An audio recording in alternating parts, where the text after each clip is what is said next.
The prodigal son returns. We're doing a 10-year rebuild of our main Madden 24 franchise, the Houston Texans, a team that did win the Super Bowl at its final season, but maybe could have argued that we could have done another season or two. The main reason why I didn't is I felt like the team was already a bit too good. We had the best running back in the league. We had the best quarterback in the league. We had the best tight end in the league. Our wide receiver group was great. Offensive line wasn't amazing, but Tunsil made it very, very easy to read defenses with his blitz radar, and then, of course, the offensive line on the interior did just enough. As far as our defense goes, it was even better. The best DB group in the league by a mile. The D-line was amazing. The linebackers were super athletic, and it was just a team that felt like, honestly, we could have won maybe 3-4 straight Super Bowls or more until money became a main problem, and that's why we kind of ended it there. Could have done a little bit more, maybe for Madden 25, our next franchise team, which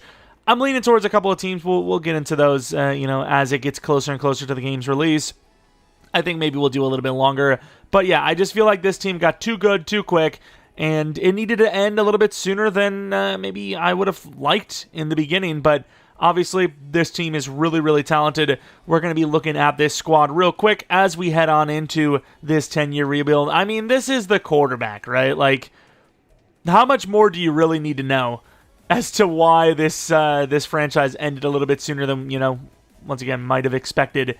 I mean, look at Dameon Pierce. He was literally untackleable. I mean, this guy is unbelievable. He made, honestly, and I hate to say it, he made Chris Rodriguez look kind of bad from our Bisons franchise. I mean, Pierce is just unbelievable. He was untackleable. And the wide receivers, as you would expect, we have a lot of speed, which, once again, that is what kills. Dion Rudolph, he is unbelievable. Really good catching, and route running's pretty good. And really just felt like the speed was all he needed, and, he was burning past defenders a lot because of that. And then, of course, on the other side, a lot of speed here, too. Brandon Ford, super speedy, good release. Route running's not the best, but good catching, speed, and release is all that really mattered for him.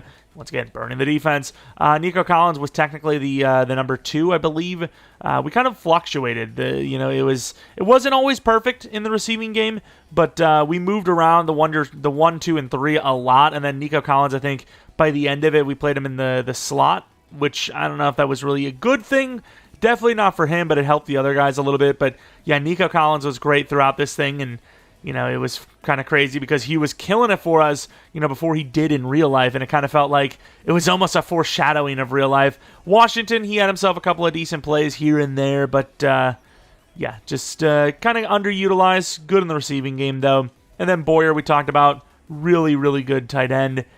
Who was just, unguardable as well. Really good route running. Catching wasn't the best, but because of his athleticism, once again, a guy that was open so often that it didn't really matter too much how how open he was based on route running, because he just ran by everybody. Tunsil's still good enough, but yeah, once again, in this rebuild, it's not blitz detector, it's threat detector. Either way, unbelievable, and really should have removed threat detector from him. I think that ability was a bit of a crutch for us, I can't lie. And then you look at defense, Sermon, very tall, 6'3", with some pretty good zone coverage, amazing speed, amazing hit power. Just like the safety of your dreams, realistically. Then you look at Jalen Petrie, a really good player. I think we have him on a 1-year deal here, if I'm not mistaken. We actually were looking to probably replace him, and then we're like, you know what?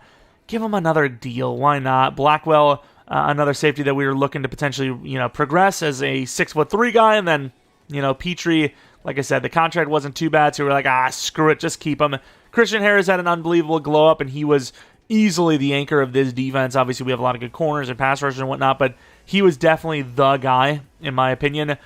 Kenneth Murray was kind of a late addition, but he was obviously pretty damn good. And then on the other side of both of those guys, you had Scott, who kind of didn't have the change of direction that the others had, so he definitely felt significantly worse, but even then, once again, that overall is really, really high. Then you look at the D-line. Yes, the guy's name was Peter Griffin. In case you're looking at this, you thought this was a regular Houston Texans 10-year rebuild, and you got absolutely skamazed. I apologize, but it is still mainly a Texans rebuild, as this is a lot of the players are Texans, right? A lot of them are real-life Texans. We kept as many as we could that made sense. Hudson, he was unbelievable. Arguably our best pass rusher on the entire team. He was just unguardable on the interior of the line. And then Glover, we'll look at him, but It was really Hudson and nobody else. I mean, Hudson was easily the #1 DT, and like I said, probably the #1 pass rusher on this team. Then you look at corner, Stingley was unbelievable. A lot of interceptions in his time in this series. And then you look at cornerback 2, who's also amazing in Clayton, who's obviously a bit on the taller side, 6'1", really good coverage. I mean, this team was just so damn good, really. It was just so good. And then we had the rookie Pearson, who, we just drafted him because it was like a best available pick type thing, and he was very good. And like I said, this team is so good to the point where maybe you guys are looking at this and talking about, what do you mean 10-year rebuild? It doesn't even say that in the title, because I ended up opting for a sim because we're going to be too good. But I don't know. Maybe we just try to see if we can build a team that wins like 10 Super Bowls straight in a row. I'm not sure. But anyways, if you guys want to see a Bison's one of this, our Bison's relocation franchise, which just ended recently, let me know in the comment section below. And maybe leave a like if you enjoy this video. Subscribe if you're new. It'd be kind of weird if you watch this and you're new, but, it's still fun to watch. You're getting to see a franchise team being rebuilt, not just, the base roster. So maybe you'll be interested in it anyways. Let's take a look at negotiations, though. First, $70 million. Clayton has a 5th-year option. We wait on that. Petrie, I think we did admit. We were like, hey, we're going to let him go. Blackwell will be the guy. Maybe we'll draft a safety. I'm not sure. Kenneth Murray, once again, he didn't really play that well for us, but he is a high overall, so now shifting into a rebuild mode rather than actually playing, you're thinking, okay, maybe we should keep him because his overall's high, but of course, we had a backup kicker that we held for 2 seasons, I believe, and we're going to let him get a start now. Bingham has a lot of speed, but not going to use him. Blackwell could be kept, though. Once again, he was the guy that I was projecting to be our starter, so I think I might, even if he's a backup, just sign him to that 2-year deal. Which he decided not to take. Obviously, the tag's not worth it for us. Do you just keep Jalen Petrie for 1 more year, maybe? I mean, that's a lot of money. 1 year, 18. Not interested in signing. Probably going to be the same price as the tag. This is debatable. He's really good. You know what? I think because it's a 10-year rebuild, we have to have longevity. We have to have some endurance in this thing. I am going to let him go. It's a safety. I think safety and O-line are the kind of positions that you almost have to let go as cap casualties. Otherwise, you're going to lose more important positions like wide receivers, in Madden at least, running backs, maybe cornerbacks. But let's take a look at free agency, who is in here, as obviously this is a little bit different than a regular, rebuild, because not only is the rosters a little bit delayed because they're not like the real-life rosters, so, guys that played really well in real life aren't going to be updated in this one, but obviously we've impacted the league already by a few seasons. So there might be different things there as well. Some okay players there, as we've seen Christian Gonzalez, even Lucas Van Ness. Kind of young, obviously. Petrie's there, Stanley's there. We could go Stanley, but that's, once again, a very expensive player.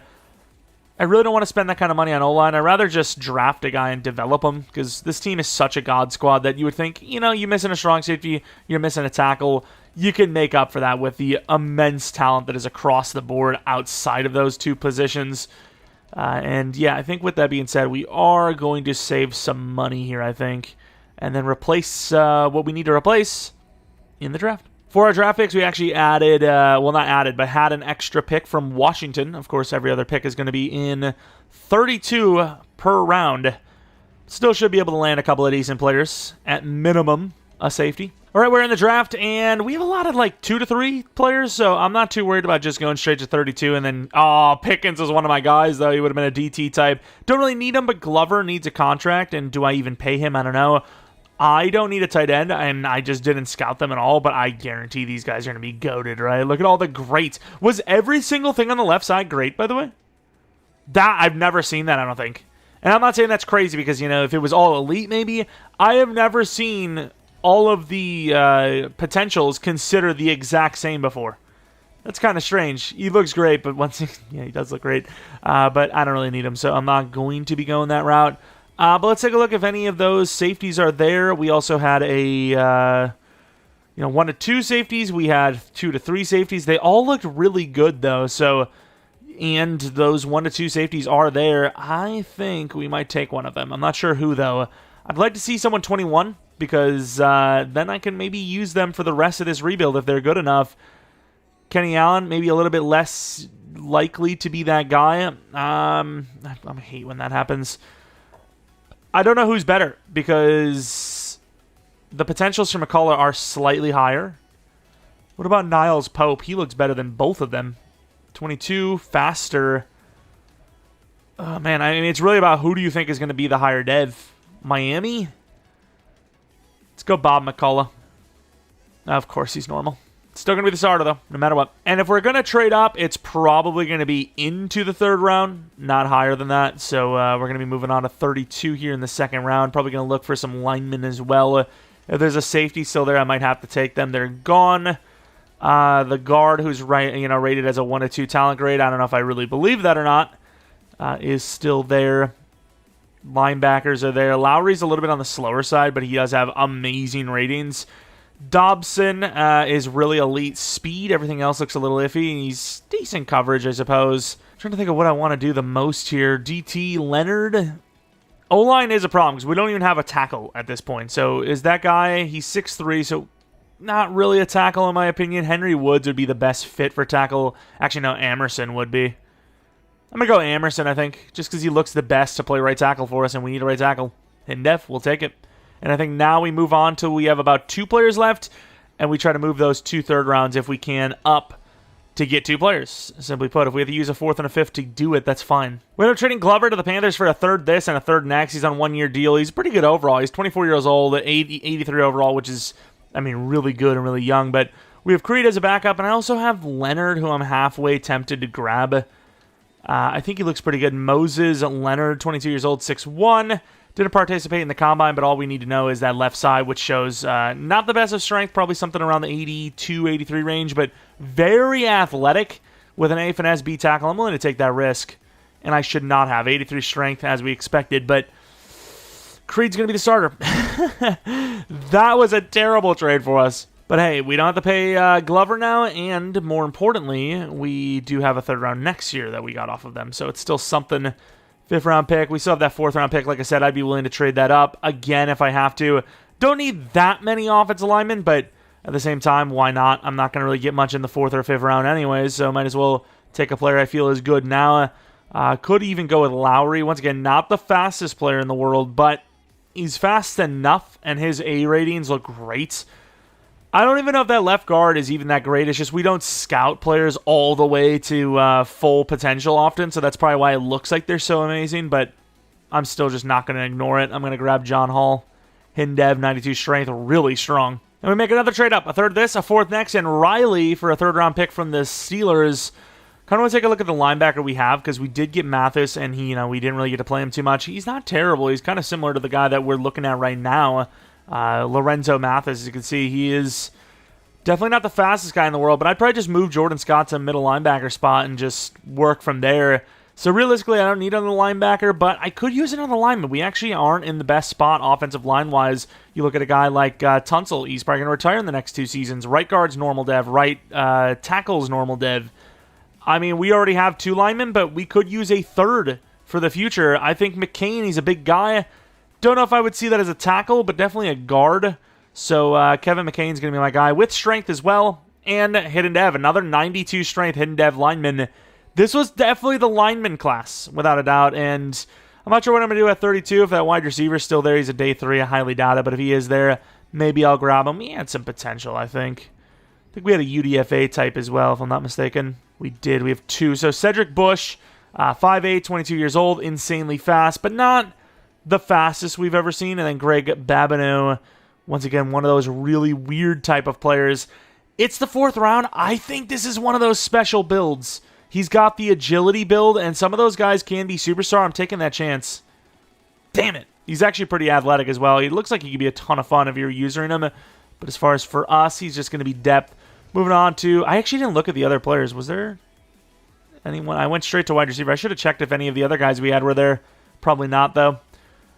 Let's move on to the 6th round. I'm not sure what I want to do here. Maybe, I don't know, actually. I really don't. I was going to say maybe this team's so good, I don't really know if there's many positions we need.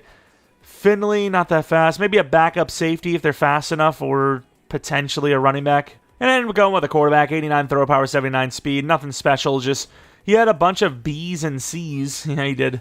And I felt like he was okay for a late 6th round pick. Why not? So outside of safety, we really didn't have any positional needs that we had to start. I guess technically right tackle. We had so many options at safety, though. It is like mathematically impossible to not have sold with this pick. Good zone coverage, decent athleticism, but it is literally like impossible. It's I don't know how every single one of those guys would be normal dev, but it would be kind of crazy if they were. Emerson's going to be the right tackle. He's actually not bad. His power blocking's a little iffy, but really good pass blocker in general with star dev. Did we grab nothing but right guards? No, we had a left guard in there too. I really don't know who's better. I mean, I guess McCain's a higher overall, so I guess he will stay as a right guard. We'll take a look at the devs anyways. John Hall, he's just a finesse blocker rather than... Yeah, I guess the other guy was more of just a pass blocker, but this guy's a finesse blocker, which feels tackle-like, so I think he's going to be playing left tackle for us in the future, maybe. And then, of course, McCain, who feels like the prototypical guard, will start there right away. A little bit lackluster, I'll admit, but once again, more of a power guy than a finesse guy. Not really shocked by the size and strength he has that would be his style. And none of them were superstar dev, unfortunately. We will now move on to the plethora of safeties that we could have had and just didn't take. Already Kenny Allen, 76 overall, hidden dev, higher hit power, higher zone coverage, higher dev. But if he's only star because he's a year older, I don't hate it. Okay, he's a superstar. I hate it to my core. Never mind. And then a lot of the other safeties went very late. Everett, the 77 overall, another hidden dev. Okay, I mean, maybe not the best choice. Why did I go with the white guy? As a fellow white guy, why did I do this to myself? Oh my lord, this is a disaster.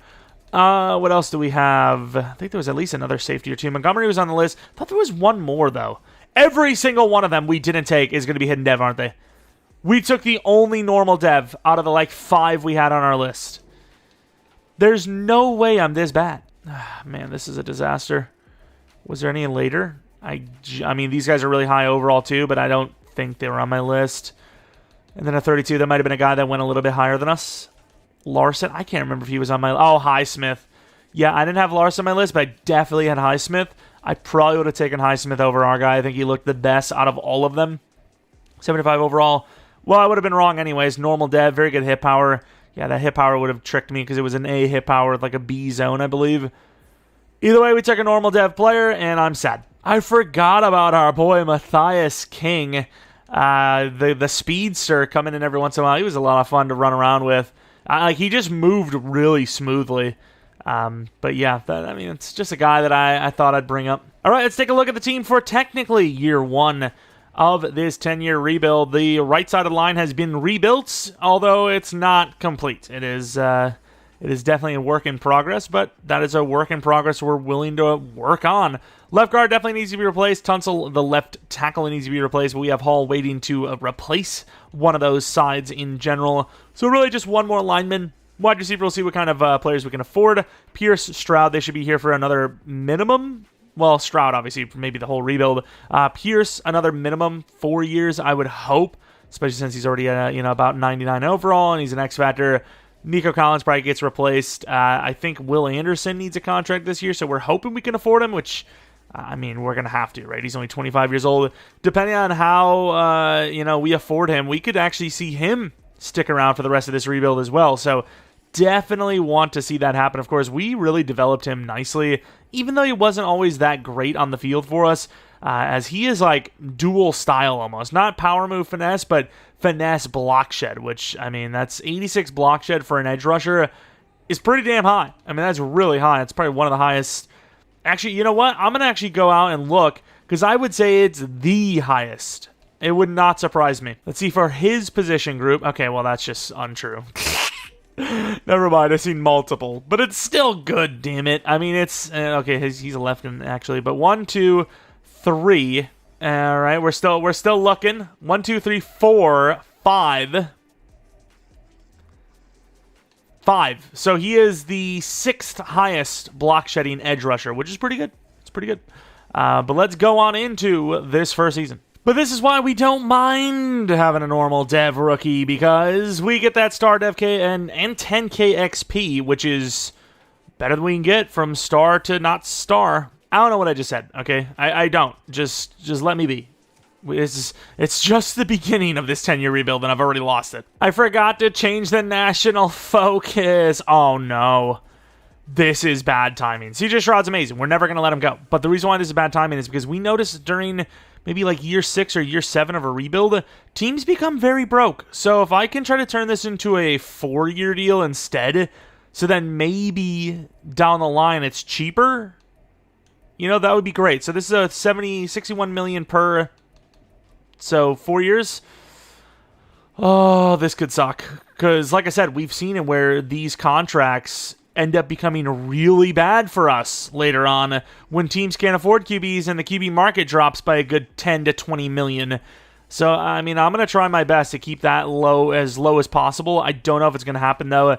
DN, this is actually a really good contract for us. Oh, and he accepts it. That's huge. Boyer, obviously, I have to keep him. He is elite. Honestly, I want to do a 7-year deal for him as well. We're down to 49 million already. Clayton needs a contract. Ford needs a contract. Rudolph needs a contract. Hudson needs a contract. Okay, we are not looking good. Scott needs a contract. He's a cap casualty. Adrian Lane is a cap casualty. I honestly think the only thing that's going to save us is when Tunsil's gone. That is going to be like the big thing for us. Hudson could be a cap casualty as well. $26 million left, and we would need to re-sign Rudolph, Ford, and Clayton. I don't see how you pull that off. I think you need to keep Rudolph. Wide receiver is so hard to get. I am willing to lose every other player besides quarterback to keep wide receiver. It is just that hard of a position for me to draft and develop. So I'm going to get those 2 wide receivers. We probably lose Clayton because this is a 20 million per type of situation. So we're going to lose Clayton. We're going to lose Hudson already. And once again, especially Hudson, he was a goon for us in this franchise. Clayton was amazing as well, though. Yeah, this team's already in a bit of a hole, and we haven't even finished the contract on Stroud yet. It ended up being a 5-year $305, which, I mean, I suppose saves us a little bit of money as well, $18 million. If we can find a way to keep Clayton, I probably will. If I do a 7-year deal... Wait, I don't have money for this? 7-year? Really? Am I crazy? It says 1.65. I mean, we're really lowballing him now. You have the salary cap to make this offer. What are you talking about? I clearly have the salary. It says remaining cap. Oh, he took that anyways. He took a 5-year. Okay, I mean, that was nice. Clayton really did us a solid there. We're going to lose Hudson, but it's okay because we keep most of the really good players intact. The problem is we're broke as hell. Free XP for Mr. CJ Stroud, 15K. All right, not our best start to the season, but a really, really good finish. 12-5 even. And that's really spectacular when you consider, like I said, the start we had. We lost a bunch of games in the beginning, but for the most part, we did really well in the second half of the season. And with that, are making the playoffs. No bye week, unfortunately, but very close to it, obviously, at 12-5. Let's take a look at the stats and awards. We went with the Falcons offense, Buffalo defense, and man, did CJ Stroud cook. 41 touchdowns, 2 interceptions, 3,700 yards isn't great, but I still think that might be MVP. Pierce, amazing. 1,900 yards, 14 touchdowns. I mean, did we pass that? We might have passed that. We didn't. We were close, though. I mean, look at the seasons we had with him. Obviously, injured really hard in that last season for us, but I mean, 1,600 yards, 1,800 yards, 1,700 yards, all 5.5 yards per carry plus. He added to that with a 5.6 yards per carry season here, which is ridiculous. Rudolph was decent. Boyer was decent. The rest, very lackluster, I can't lie. Blocking, Tunsil was pretty damn good for a tackle. That's basically like 0 sacks for someone that isn't a tackle. Emerson, though, give him some props. Pass rush, Creed was great. Everyone else, I would have expected more. Even Anderson, I was expecting with his ratings almost damn 20, but still it's great. Griffin, 9 is not bad, for where I've expected him to be. Stingley, decent picks. Ford was terrible, though. We held a kicker this long to be the heir, and he sucked. CJ Stroud wins MVP, though, which is awesome. Best quarterback, best running back, wide receivers at 8. O-line is not on the list. D-line's at number 3, 6, and 7. Best linebacker is not on the list. Best DB is at number 7. Best kicker, I don't even think I would consider him a kicker at all, let alone a best kicker. But as far as our first opponent here, this is about as free of a win as you could ask for. That is one of the lowest overall teams I have seen in the playoffs in some time doing these rebuilds. Normally they're like 83, 84 plus. 82 is brutal. Going to the end of the game, 7-0. 14-0. 17-0. 17-7. 20-7.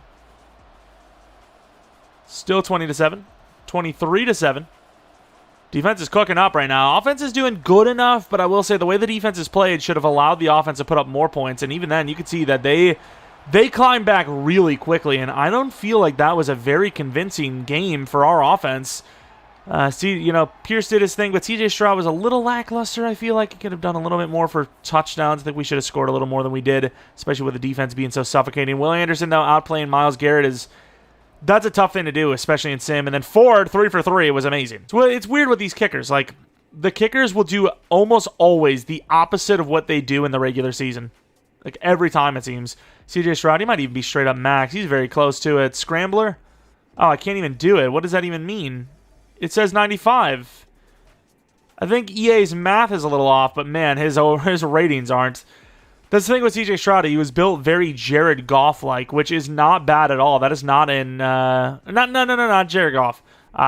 Kirk Cousins-like, which is really good considering he's so young.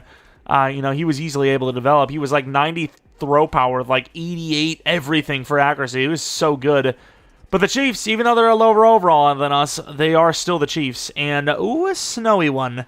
Doesn't help us, but you know what? It looks sick. That's the one thing that really sucked for this year's franchises to me, is that we didn't play many snowy games. I kind of get it for Houston, but the Bisons, our Bears franchise, really didn't play many snow games. Specifically, that Bisons franchise. We freaking play in Alaska, damn it. We didn't get a single snow game. We played at home, like, all the way through the playoffs when we were in them, for the most part, so... I don't know, dude. I'm really shocked that we didn't play more snow games this year. And hey, we beat the Chiefs 33-14. Once again, that defense is showing up. Did the offense outperform themselves? Seemed like it. I mean, a lot of touchdowns, 4 of them. Obviously, CJ Stroud was way better with the touchdowns. Rudolph was great. Boyer had a touchdown. Will Anderson has been amazing. 7 sacks through 2 games. Really good work. Championship round, I mean, if it's us as the Texans and the Chiefs, I was about to say, who is it even going to be? The 86 overall Buffalo Bills. But yeah, this team's such a good overall already. You kind of only expected that we would have lost some players early on. I didn't think we were going to lose them that early, though. Like, we've already lost or are about to lose a significant portion of our players. Losing multiple linemen, our middle linebacker for this season, our DT. It's not great, but... we're on par with the draft picks we have, I think, to replace all of that. So I think we'll be fine at least going into next year. And then if it gets worse, then I don't know what to tell you. As we did see a 5th-year option for one of our starters. 29-22, the Bills are giving us our biggest test yet. And they have the ball right now. And they will have to punt it. That is amazing defense work. And I can't go in and do anything for them. Did they go for it? What the hell was that? Yo! And then we don't even kick the field goal. I hate this game so much. What was that decision-making? There was under a minute left, and on 4th and 5, we went for it for some reason, which we got, and then we get into field goal range and don't kick the field goal. Doesn't matter in the end. We end up winning the game. But what happened? I'm so confused here. Was that on the 4th? Was it? No, it wasn't overtime, was it? It was 4th quarter. I swear it said the 4th and 5 we went for, right? Yeah, you can see it's 3rd and 10. We go for 5 yards. They don't show the 4th down, but they went for 4th down for some weird reason, even though they could have went to overtime. And they were in a really bad spot on the field. Lucked out there, but didn't even do anything with it. Stroud was pretty damn good. Pierce was amazing. That was a wild one. Will Anderson had a down game, which is crazy because it's still 1.5. Clayton with a pick. Ford with a kick. Missed, but it was a block, so we don't blame him as much for that. But yeah, I think Christian Harris is also being paid a lot, which is probably causing us some pain, can't lie. Definitely going to be a position that gets let go a lot as well, I would say, is that linebacker position. Did it say we had 60 mil? I pray that that's true. I don't know where the money would have gone before that moment if we actually do have 60 mil, but sure, I guess. Wide receivers obviously didn't go up in dev. Defensively, we had, I don't think anyone. I don't think a single player went up in dev, which doesn't really surprise me, but I suppose I would have expected Creed, or at least really wanted him to, dev up. Unfortunately, he didn't. He's still really good, though. He's our DT1 going forward, obviously, so that's why you always draft for the future, just in case, somebody sneaks up on you and don't have the money for him. Either way, the Niners are the only thing stopping us from being back-to-back Super Bowl champions. Going to the end of the game, 0-0, 3-0. I mean, defense is doing what it's done so far, although we just gave a big touchdown. Offense is starting to turn it around a little bit right before half. They get the touchdown. That is not who I thought it was going to be. We were up by 4, but it could have been by more if it wasn't for that touchdown. 7-point game. They are absolutely in the upper hand. Even if we score a touchdown here, it's only to tie it. They can drive down and erase what we've done, and they're doing so in a very slow manner. 4th and inches, this is the game. They're going to go for the field goal because I get it. You can't really risk a 4th and inches thinking it's going to be automatic, but, man, if they go for this and get it, which, I mean, they should with their run game, I mean, they could literally win the game there. I mean, if you're trying to go for the lead after being down, maybe, but I think in that situation, the analytics, the odds state, absolutely go for that, right? So, kind of lucked out, and I don't care what anyone says. I'm coming in for this. This is literally our franchise. This isn't some random rebuild we're doing. Like, this is literally the team we played as, and I want to get in here as much as possible with some of the players that we've gotten to use. And yes, you could argue that was a bad decision there, but still. Pierce, look at those yards, 111. We're back, baby. The Houston Texans franchise is back. We got time. I like Boyer a lot. Oh, Boyer's naked. He's got speed. Then this is why this team needed to be ended. It's too strong. 1 play touchdown for Boyer. And obviously our sliders, I mean, we literally had special sliders on, so it's on all Madden and then some. And you just sometimes get that out route look. That look just gets open sometimes. And, man, he was wide. And that's why you go for those speedy tight ends, because you go for just some possession guy. He's not finishing that play. But Boyer, I mean, that's every day for him. And that will be a touchdown that maybe even is, once again, similar to the other side of this, not a good decision. I just punched the microphone because I'm just so excited. Somebody's got to get punched. Driving down the field, and we're going to win the Super Bowl back-to-back.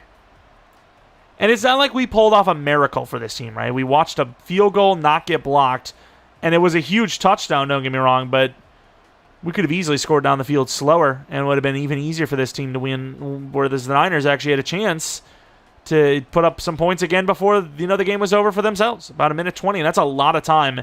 When most teams are going to be playing very soft defense, you can't tell me in today's NFL 1:20 with timeouts doesn't get you inside the 30 minimum, let alone the actual game winner. Like, you can't tell me it doesn't. And I'm not talking about game winner field goal. I'm talking about game winner, like, touchdown, So, yeah, it would... they definitely had time, but the defense locked up, as it for the most part has.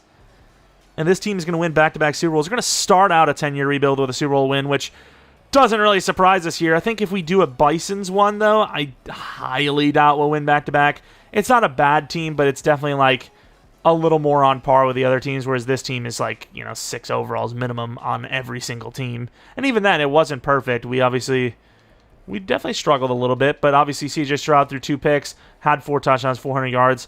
You win some, you lose some. It was definitely his worst game, technically, because, we didn't come in for that big, long play, and, it's 3 touchdowns and 2 picks, 300 yards. It's a little bit less impressive.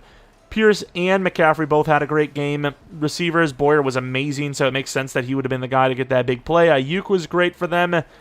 Middleton, the actual guy that we just seen, no? Or is that a different Middleton? Sack totals, Corey Hudson cooked up, but Will Anderson did not have... No, he had a half a sack. I lied. 2 picks for their linebackers, which are very good. And then Ford missing another field goal is unacceptable. And I will show you that win-loss, show you guys we didn't do anything special to try and mix up the rebuilds or something like that. We just straight up won because we are the Houston Texans. 30 points in each single game, 30-plus points, of course, in each game. Let's take a look at those negotiations. If we have anything near 60 mil, we actually can keep Hudson. I'd still be weary about keeping the linebacker and the O-line, though. 20 mil. Is that not 20 mil that we need to sign free agents, though? I like Hudson, but he kind of had a down year, didn't he? Like, Creed was better than him, which shouldn't be the case. Did I also accidentally skip negotiations? I don't care if I did or not. I don't actually think I'm going to keep Hudson. He's wanting like $25 million per, and we only have $20 million left. I think you put yourself in a big hole keeping him around. Peter Griffin, I honestly think... I don't know what to do here because you save money, kind of. But at the same time, you want to keep him long-term, you might as well just do it right away, especially since he has green interest now. Yeah, I think, unfortunately, all of the players you're looking at here are all, for the most part, cap casualties. Not maybe physically, because we could afford them, but down the line, future-proof, thinking about, is that player worth ruining our cap for casualties? And I just don't think they are. So a plethora of decent free agents are going to be entering. Yeah, it was the money we needed to use. Well, it's not, but you know what I mean. Normally, I count the pre-free agent money as, you know, money I'm going to see more of, and we didn't. But yeah, our guys are the top free agents, which is ironic enough. Not really ironic, but definitely interesting. But yeah, kind of just had no choice. Nico Collins gets another Super Bowl ring, which is great, though. And Lane, you know, he's asking for a lot of money. I think we made the right call. I really do. Don't really need to change much, though. We need 2 linemen because we want a future-proof, sort of, for that left side of the line a little bit more. Obviously, we need the new center. And then we need a new linebacker. Outside of that, though, we're fine. Even DT, we could just use the guy we just drafted. But we probably will go for a DT as well. DT may even be the number 1 because as much as I like Leonard, I don't like starting a normal dev that I just didn't start as a rookie. But we'll see. Once again, we have options. We're not screwed. We technically don't even need a single player. Maybe a linebacker, perhaps. But other than that, I think we could use what we've got. Like, we got Morgan can play center. We've got, you know, a new linebacker that we need. Obviously, Leonard we'd already talked about. So, yeah, we're all right. We're all right. Back-to-back Super Bowl wins means back-to-back pick 32 selections in each round. I'm going to be taking a look at the DT types I have here. Mike Davis, he's not really a DT, but 277, I can maybe make that argument. Jimmy Russell, he's got a B across the board. You have other guys like Wilcox later, Hutton probably, so maybe not the best choices going down the line. But Witherspoon, he's a really slow edge rusher, but I figured at 32, what's the odds of getting a really good, you know, edge rusher that isn't going to suck? Probably not super high. Wide receivers, there's a 6'7" guy. I might even grab him because we could just move forward to the slot. But let's move on to 32. I'm not really too pushed on any of those players, so I'm not like, you know, if we lose one, I'm going to be devastated. So realistically, I'm going to move to 32 and see where we're at. May even trade down here to try and land like 2 linemen and a DT. Of course, Witherspoon is there still. Davis is still there too, but once again, I don't know if I feel great about him being like super undersized for that DT role. Mike Davis, I mean, he's all right, but nothing crazy going on there. Russell, was he like super like strong or something? He really wasn't. He looks pretty basic to me. Any of the corners still there? No. So I think we're gonna trade down. Maybe even take that wide receiver wall. Not the perfect trade, but pick 49 and then the 3rd and 6th next year, I suppose. We're not moving down that far for 1, and 2, we didn't have that good of a first-round pick. We had literally the last pick, so it's kind of expected. If Wall's there, the 6'7" wide receiver, why not? He actually looks like better than just being tall. And like, you know, most of the guys that are tall, that's usually like all they've got going on, but he actually does look like a decent receiver as well. B deep route, B catching. Not the fastest, I will admit, but he looks decent. Do I want him, though? Because I could go with a tackle. I could go if that center's there, which he is. Bullocks looks pretty good. Any other 2 to 3s? I think we had the DT Wilcox. I don't really like him too much, though. Bullocks, he's 22. I mean, I see a bunch of really good ratings there, so I'm going to do it. And he is hitting very fast, too. And then if Wall is here, I suppose I'll take him. I think the value is there. Let's see what we got. Oh, who is this Rich dude? Tevin Ridge, B zone coverage, 22 years old, 6'1". He looks pretty good, no? Like, our free safety surely needs a contract soon, maybe even this season. He looks decent, in my opinion. The wide receiver wall is still there, but, you know, he's not really that athletic, and wide receiver's not that big of a need for to move to 3, and I don't think that's even something we need to do. I might actually take this safety because the value might be there. He's probably going to be bad, but let's grab him anyways. Normal to have 89 speed. We'll see that overall. If he's 73 plus, I think we made a good call. Maybe not a good call, but we didn't make a bad call, if you will. Not good, but not bad. Gaffney was definitely on my list. I imagine Hutton will be here. I imagine somebody will be here. Hutton is here. Linebacker is also a need, though, so, you know, what do you do there? A couple of decent linebackers in fairness. Wall is still there. Makes me feel better about my decision, kind of. And I think I'm going to go Hutton. I think he's by far the best DT remaining, whereas linebacker, there's multiples. Oh, I did not realize Hutton was 410 pounds. Well, that sucks. Because, yes, he's probably going to be like high dev, star plus. But does he really fit? I'm going to go edit. Man, I really don't like that tackle, though. Look how athletic he is. B awareness, B player. I'm going to go Hutton. Edison, who is hidden. I was going to go Hutton, and I didn't even realize he was that big. We trade a 6 this, a 6 next, and Ramsey for a higher third-round pick. Pick 11, or 11 spots ahead of where we were, which I think is going to be used on the linebacker Osgood, who looks like the best remaining linebacker. Brenton Osgood is going to be my guy. Oh, wow, he's slower than I thought. Okay, so he had a 4.57, but his speed was considered great. And, yeah, I mean, he's hidden dev, which is great, but we've basically just got ourselves another Mathis, which I don't know if that's good or bad. We trade down with the Vikings to get a 6th-round pick this year and next year. Didn't really like the selections we had there. We moved down basically 21 spots, which I'm fine with because I have none of my guys on the scouted still around, and I didn't really like any of the players that were there still. Here we are with a draft recap. 74 overall for the center, 72 for the safety, 71 for the DT, 73 for the outside linebacker, 71 for this random outside linebacker I got, and then a 23-year-old 93 kick power normal dev kicker is 71 overall. Paul Durant, very good catching, which is weird because he has like no coverage.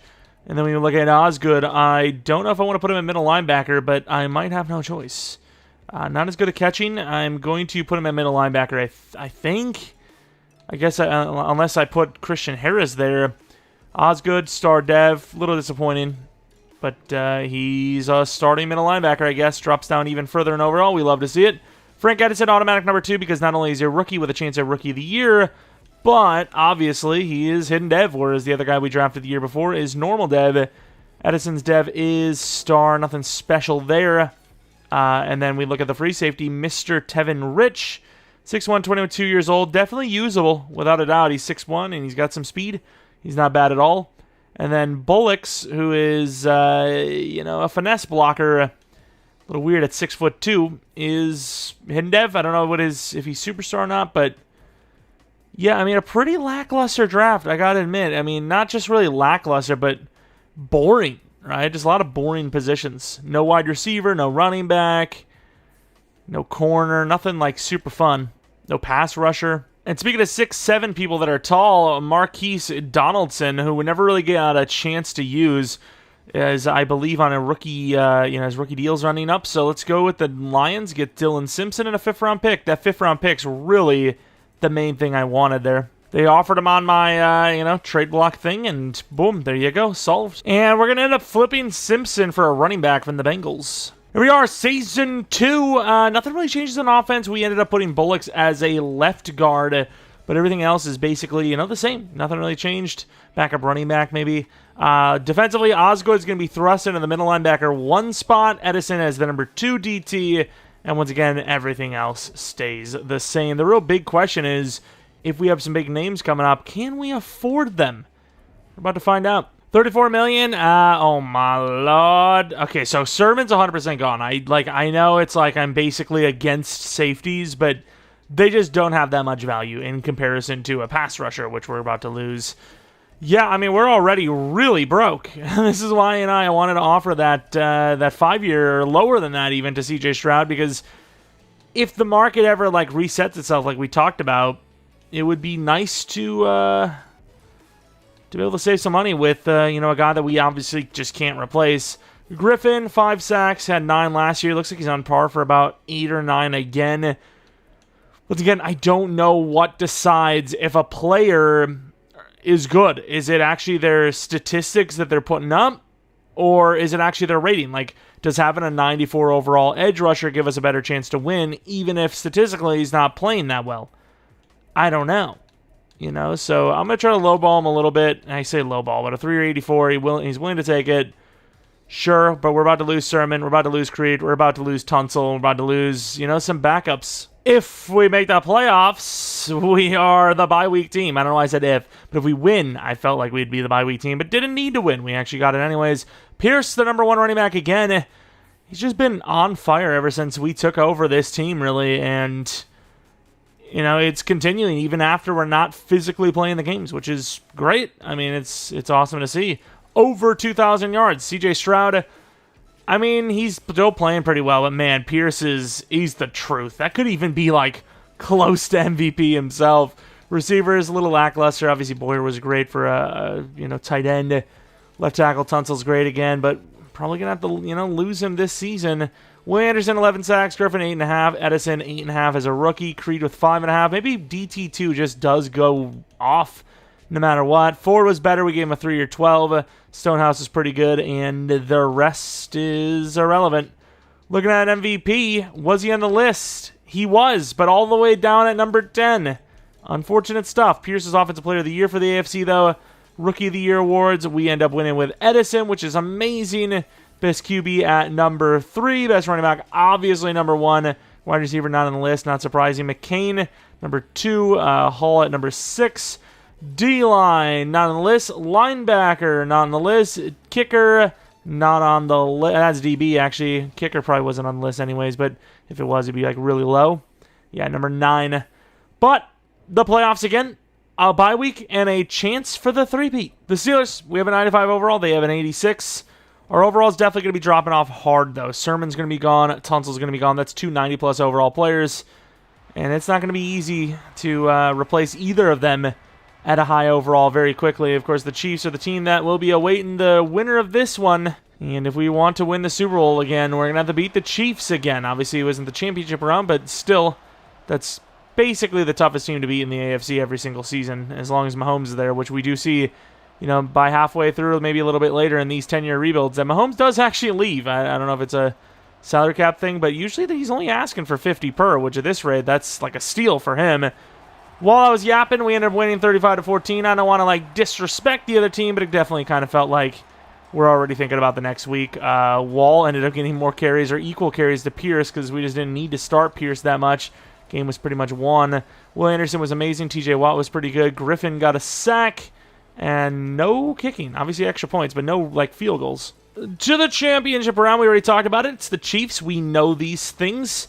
They're at 91 overall, which I believe is a little bit higher. We were 94 last year to their 88, I think, and now it is 95 to 91. Obviously, our ceiling can't really reach much higher. Theirs, however, is climbing. Going to the end of the game, we get a stop with a touchdown. It might be the kind of thing you need to beat this team. Although last time we actually played them, we did pretty well for ourselves. 14-3. Still got that Falcons offense, Buffalo defense, and it's a great start as it's 28-3.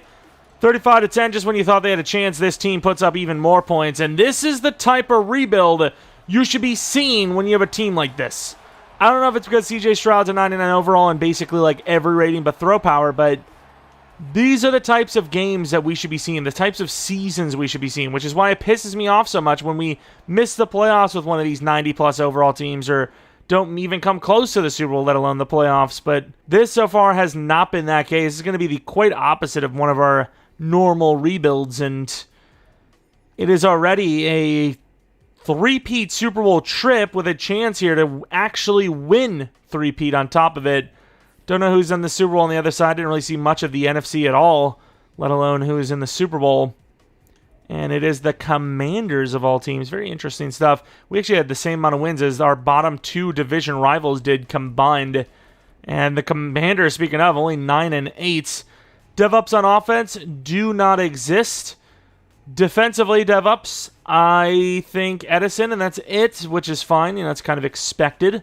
We don't hate it, though. Edison, that's 76 overall. Half tempted to boost that block shedding because it's going to go speed rusher anyways, just automatically. So why not? If this upgrade sucks, though, I'm not going to, though, because 1 block shed's not that bad. Yeah, let's screw that. 1 block shed doesn't really do a whole lot for me. 1 block shot out of 2 upgrades is pretty crap. But here it is for the three-peat. We've never won 4 or 5 or 6 or 7 or 8 or 9 or 10 in a row, but there's a chance it could happen here as we obviously have that really good starting point. Obviously, I count this as only a 2-peat, but it would be a 3-peat technically because we won a Super Bowl, latest with this team when we're actually using the squad. We start out with a stop and then a field goal, which is less than we're used to, but still a lead. And into halftime, they're going to take the 4-point lead. No, we're going to get a field goal. It's a 1-point game. This Commanders team is definitely winning hardcore right now, although the score line is going to tell you that we're going to win a really lackluster Super Bowl, but once again, a Super Bowl nonetheless, 21-14 over the Washington Commanders. Will the continued streak continue, though, once we lose those big names we talked about? Because this team's definitely going to be dropping off a little bit in talent. And at least one really big, important position, the left tackle spot. We've already seen the celebration, and I imagine we'll see the celebration more than one more time. CJ Stroud was pretty mid, but we did enough on the ground as well, touchdown-wise, to win the game. And the defense actually did insanely well, kind of carrying this one for the victory. We saved like 10 mil just because we didn't really have enough money to sign anyone else anyways, but we're still negative 6 mil with the adjustments for the future contracts that we signed. So, yeah, things aren't looking so hot. They're not looking so hot. We kept Griffin, but it's only a 3-year deal, so if we're really against it, it's only for 3 more years. We just completely replaced that position. I imagine we're going to lose another big name or two this upcoming season, as once again, we are literally so broke, we can't even, afford a backup right now if we wanted one. Sermon's so good, too, but he's going to have to hit a free agent spot. I want to upgrade him just to give him a better chance in life. I'm not really sure how zone really helps him, but I just want to be here for him. Come on, give him something nice so somebody wants him even more in free agency. We're about to lose Sermon. That's pain. Didn't see Tunsil on the list yet. He's not a... Oh, crap. Pearson. Oh, it's a 5th-year option thing. Okay, so we can trade him off for big value right now. Star Dev, 90 overall. That's easily a first-round pick. We are definitely going to be trading him. We knew once upon a time we would probably end up getting value off of him as... we drafted a wide receiver that is good as him when we didn't even need a wide receiver 1 or 2. So, I mean, at this point, I think it is time to redeem that and maybe draft a player that we didn't expect to get because we're at 32. But maybe trading up with that. Of course, we have 27 mil now, but I still don't trust it. I would not be comfortable spending more than like 10 mil at the best. And obviously, Sermon's wanting like 20 million per.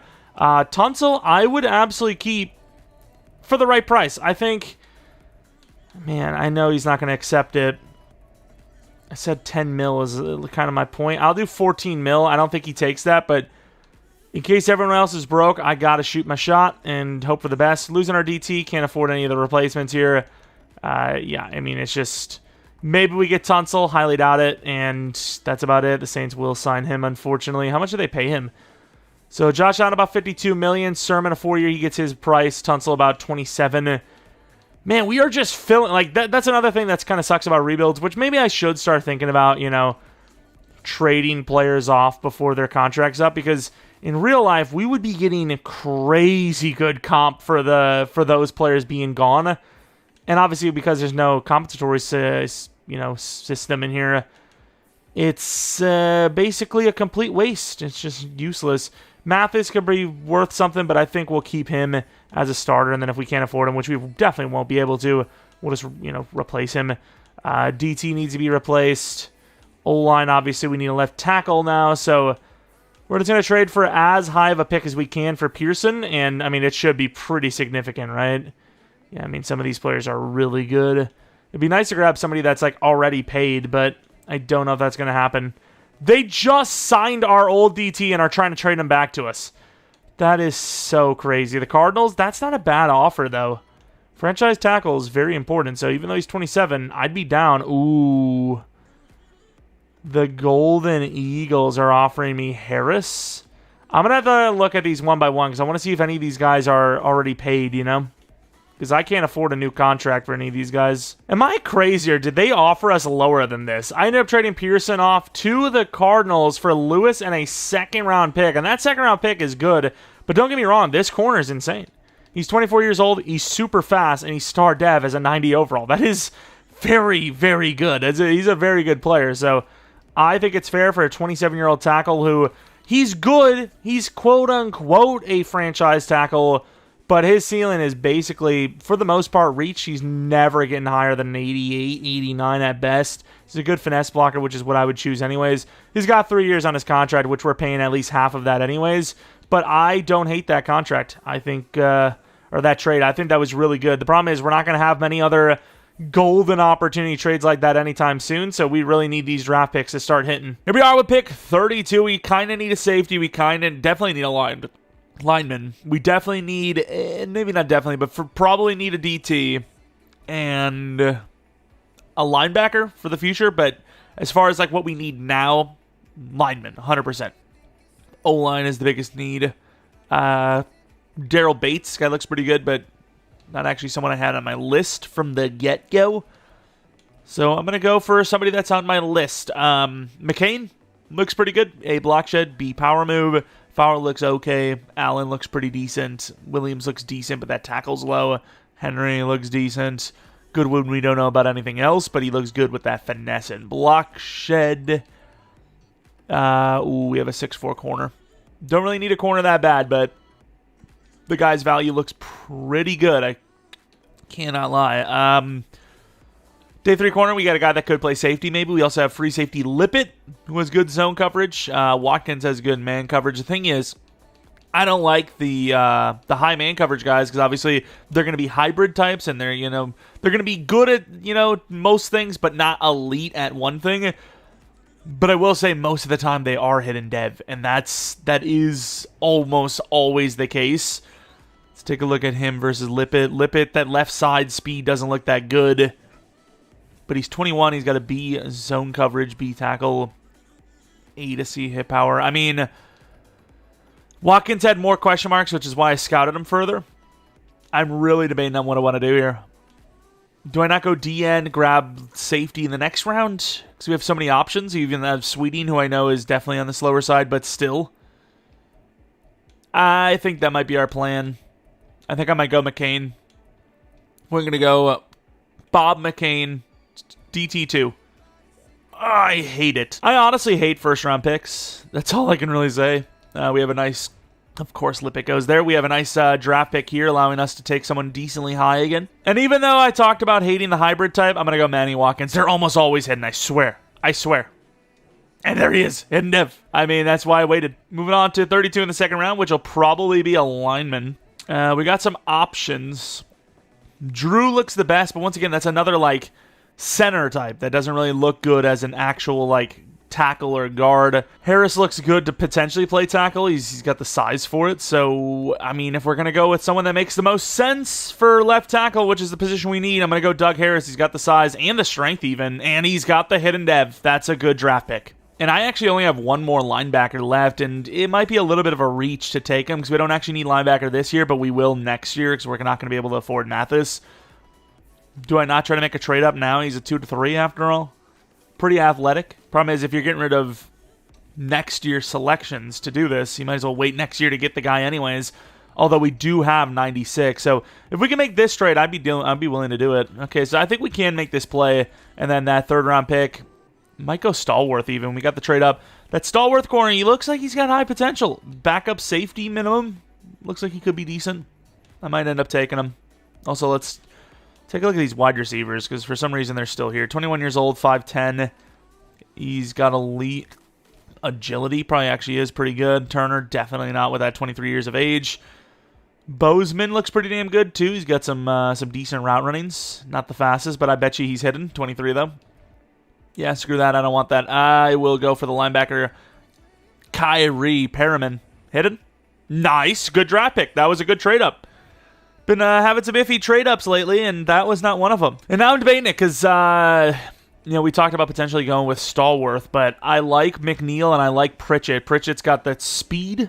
McNeil's got a lot of speed too, but Pritchett's got the elite speed. You also have McNeil, who's also got some speed. Might look like a little, bit better of an actual wide receiver. But then you also have that 1-2 guy, Stewart, still there. A bunch of Bs in there. I think I'm going to go with Stewart just because of the 1-2 grade. Normal dev, very elite agility. We said that already, but very elite agility. Let's see what our next pick is. Late 5th. I mean, Pritchett could still be there, so might be able to rebuild this wide receiver. Well, maybe not rebuild, but uplift this wide receiver room, I suppose. McNeil and Pritchett are still there. I'm going to go with Pritchett, though, because of the speed, who is very fast, but normal dev as well. And screw it, McNeil's there as well. We'll take all of them. All are normal, but hey, we got a lot of new wide receivers. Our wide receiver room outside of the first 3, we're looking a little iffy, so why not? Late 6 fullback, Will Skinner. It's a bit of a weird hobby, but you go ahead. Are my quote-unquote jokes sometimes too subtle, or maybe they're just trash? Maybe you trash, boy. But Will Skinner, I don't know. It's just a trash joke. 6'7" tight end. Welcome to the team. I mean, I literally just randomly chose this guy. I just looked at him. Normal dev, but 87 speed at 6'7", 21 years old. He looks like Jimmy Graham. Like, this looks like a Jimmy Graham build. Maybe even arguably slightly faster. Let's take a look at the draft recap. We drafted a lot of players, especially, skill position-wise, third round and beyond, which they're actually pretty damn good overalls, besides the tight end, who's obviously a project player because of, his insane upside because of the height and the speed. McCain's overall is pretty low, but he's actually pretty good. 79 block shed. We'll have to put him at DT. I'm going to do that real quick. Right now, wearing number 99 is interesting. The other guy's normal dev too, but this guy has a chance to win Rookie of the Year, and he's, in general, earlier in that contract. Manny Watkins, a new starting free safety. I'm glad we went with someone that I really didn't want to go with because he looks really good. Hybrid type, not a huge fan, but hidden dev I am a really big fan of. 37, it's a weird number for a safety, I guess, but we're going to allow it to happen.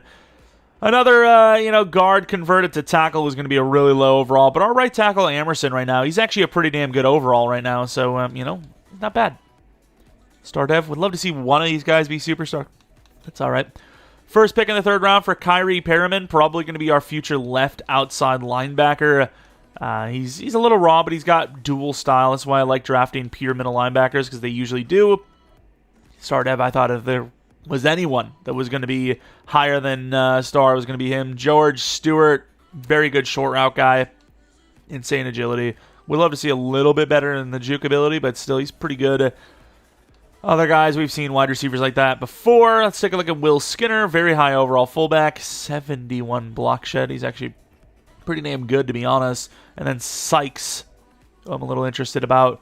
Very raw, but so fast. You're almost forced to at least give him a go. Not in this rebuild, but if you're actually using him. Also, was that number 16?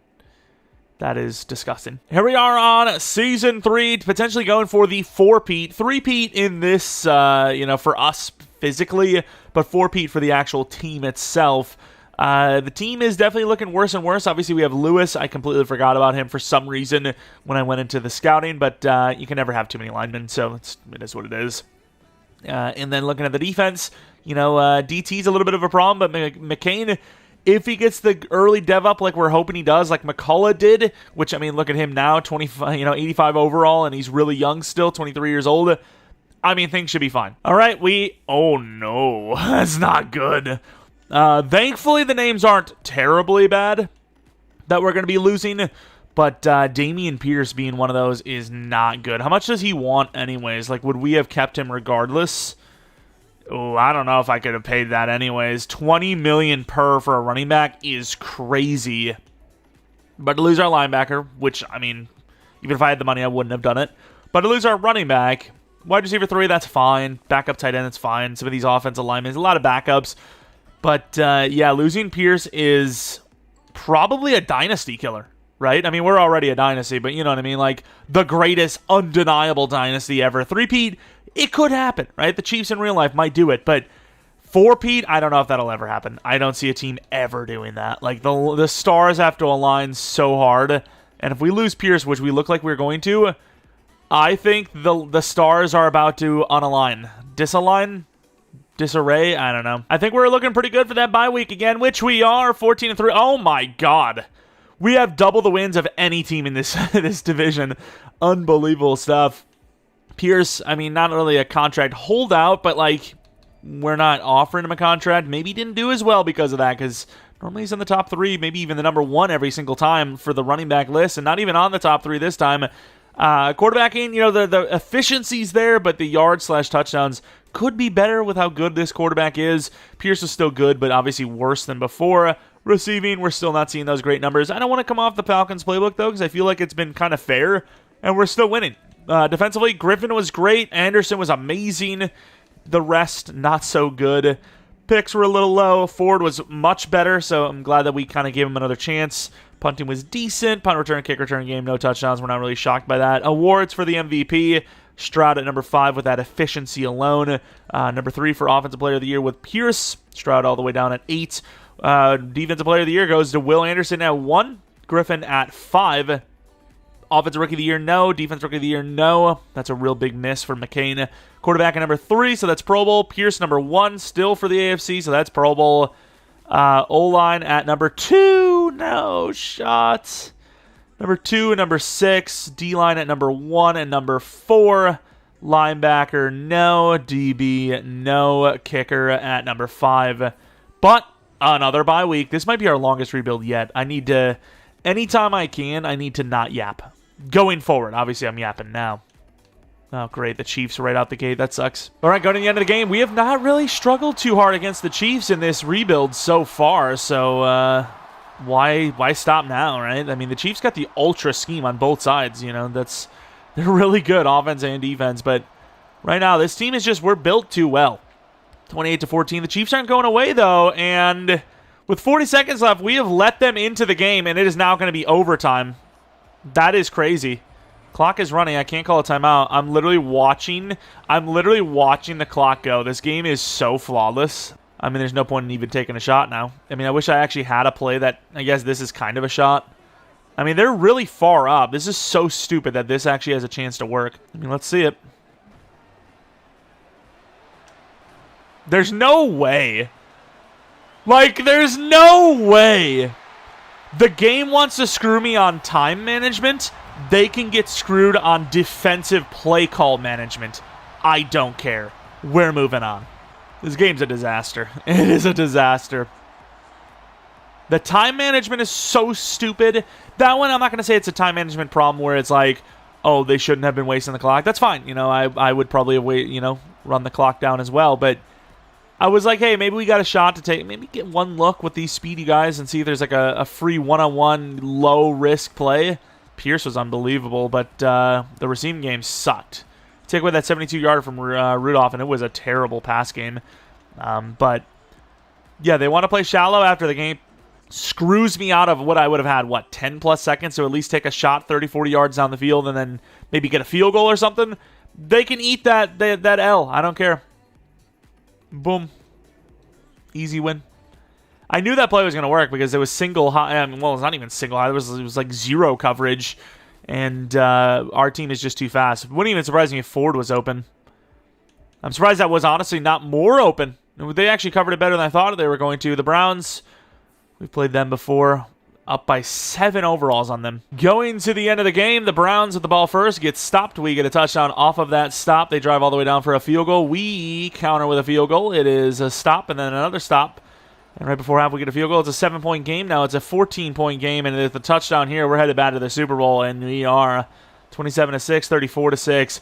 Browns look like they were actually going to, play this one to the end. And, it might have been a nail-biter. But nope, we absolutely smoked them. Stroud did well. Meadows looked terrible. Pierce was decent. Not great, though. Ford had a lot of yards. Sack totals, Myles Garrett outperformed Anderson. Usually it's the other way around, but that's fine as we are back in the Super Bowl for what? 4 straight years? Unbelievable. 5 straight years? 4 straight years. 4 straight years. That's the one. 5 maybe.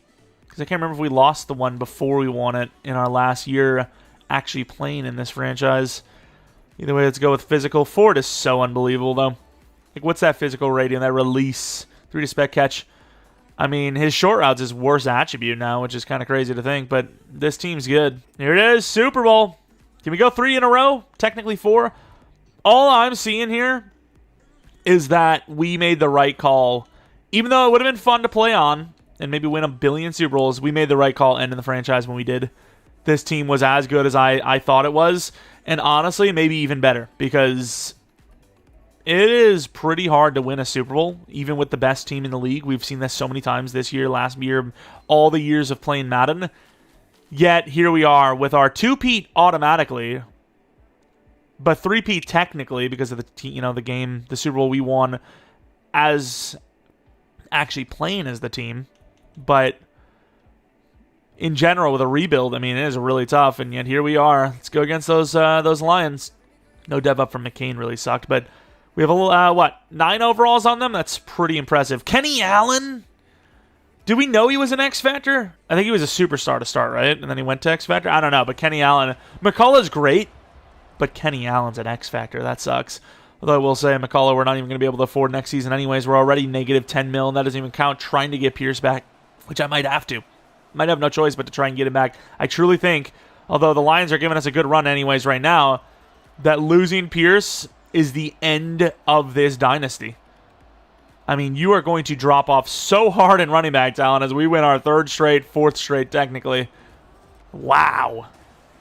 This is going to be technically our most successful rebuild ever.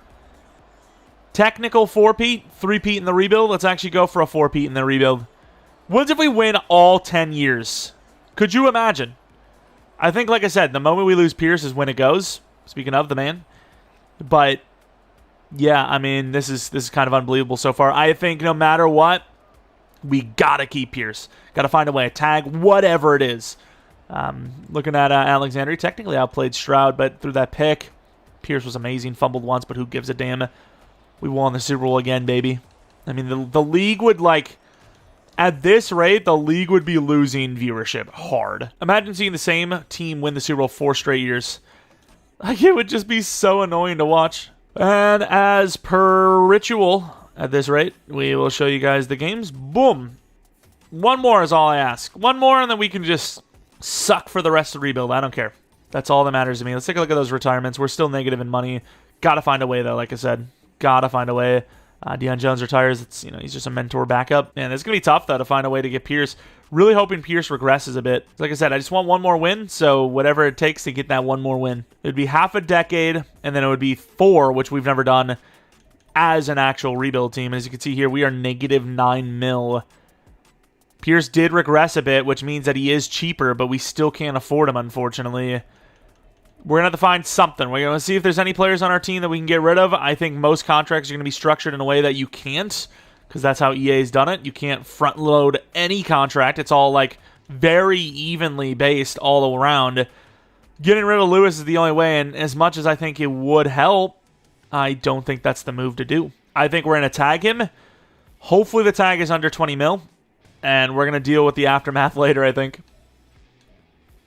Actually, how do you tag him? So I'm pretty sure the game is really stupid to where you actually can't tag a player unless they decline the contract. So I can't actually tag him. Are we serious? There's no way this is the way the game is. There's no way to like actually tag a player. Oh wait. No, that's team friendly. I thought it said tag. Is there really no way to tag a player unless if I withdraw the offer? Oh, sweet. I can't tag him. Maybe I withdraw the offer, back out, go back in, and they'll give me the tag. If not, another super flaw. Love it. Oh, there it is. Okay, so you do have to back out. It's more than he would be asking for, but at least we make it happen. We're negative 30 mil now. This is going to be a problem. We are in poverty. What can I tell you? Either way, we obviously have to let all those other guys go. We can barely even afford, technically can't afford Pierce. Where's all this money coming from? Is it because the tag is like split up? I'm not even sure how this works. Money just magically spawned.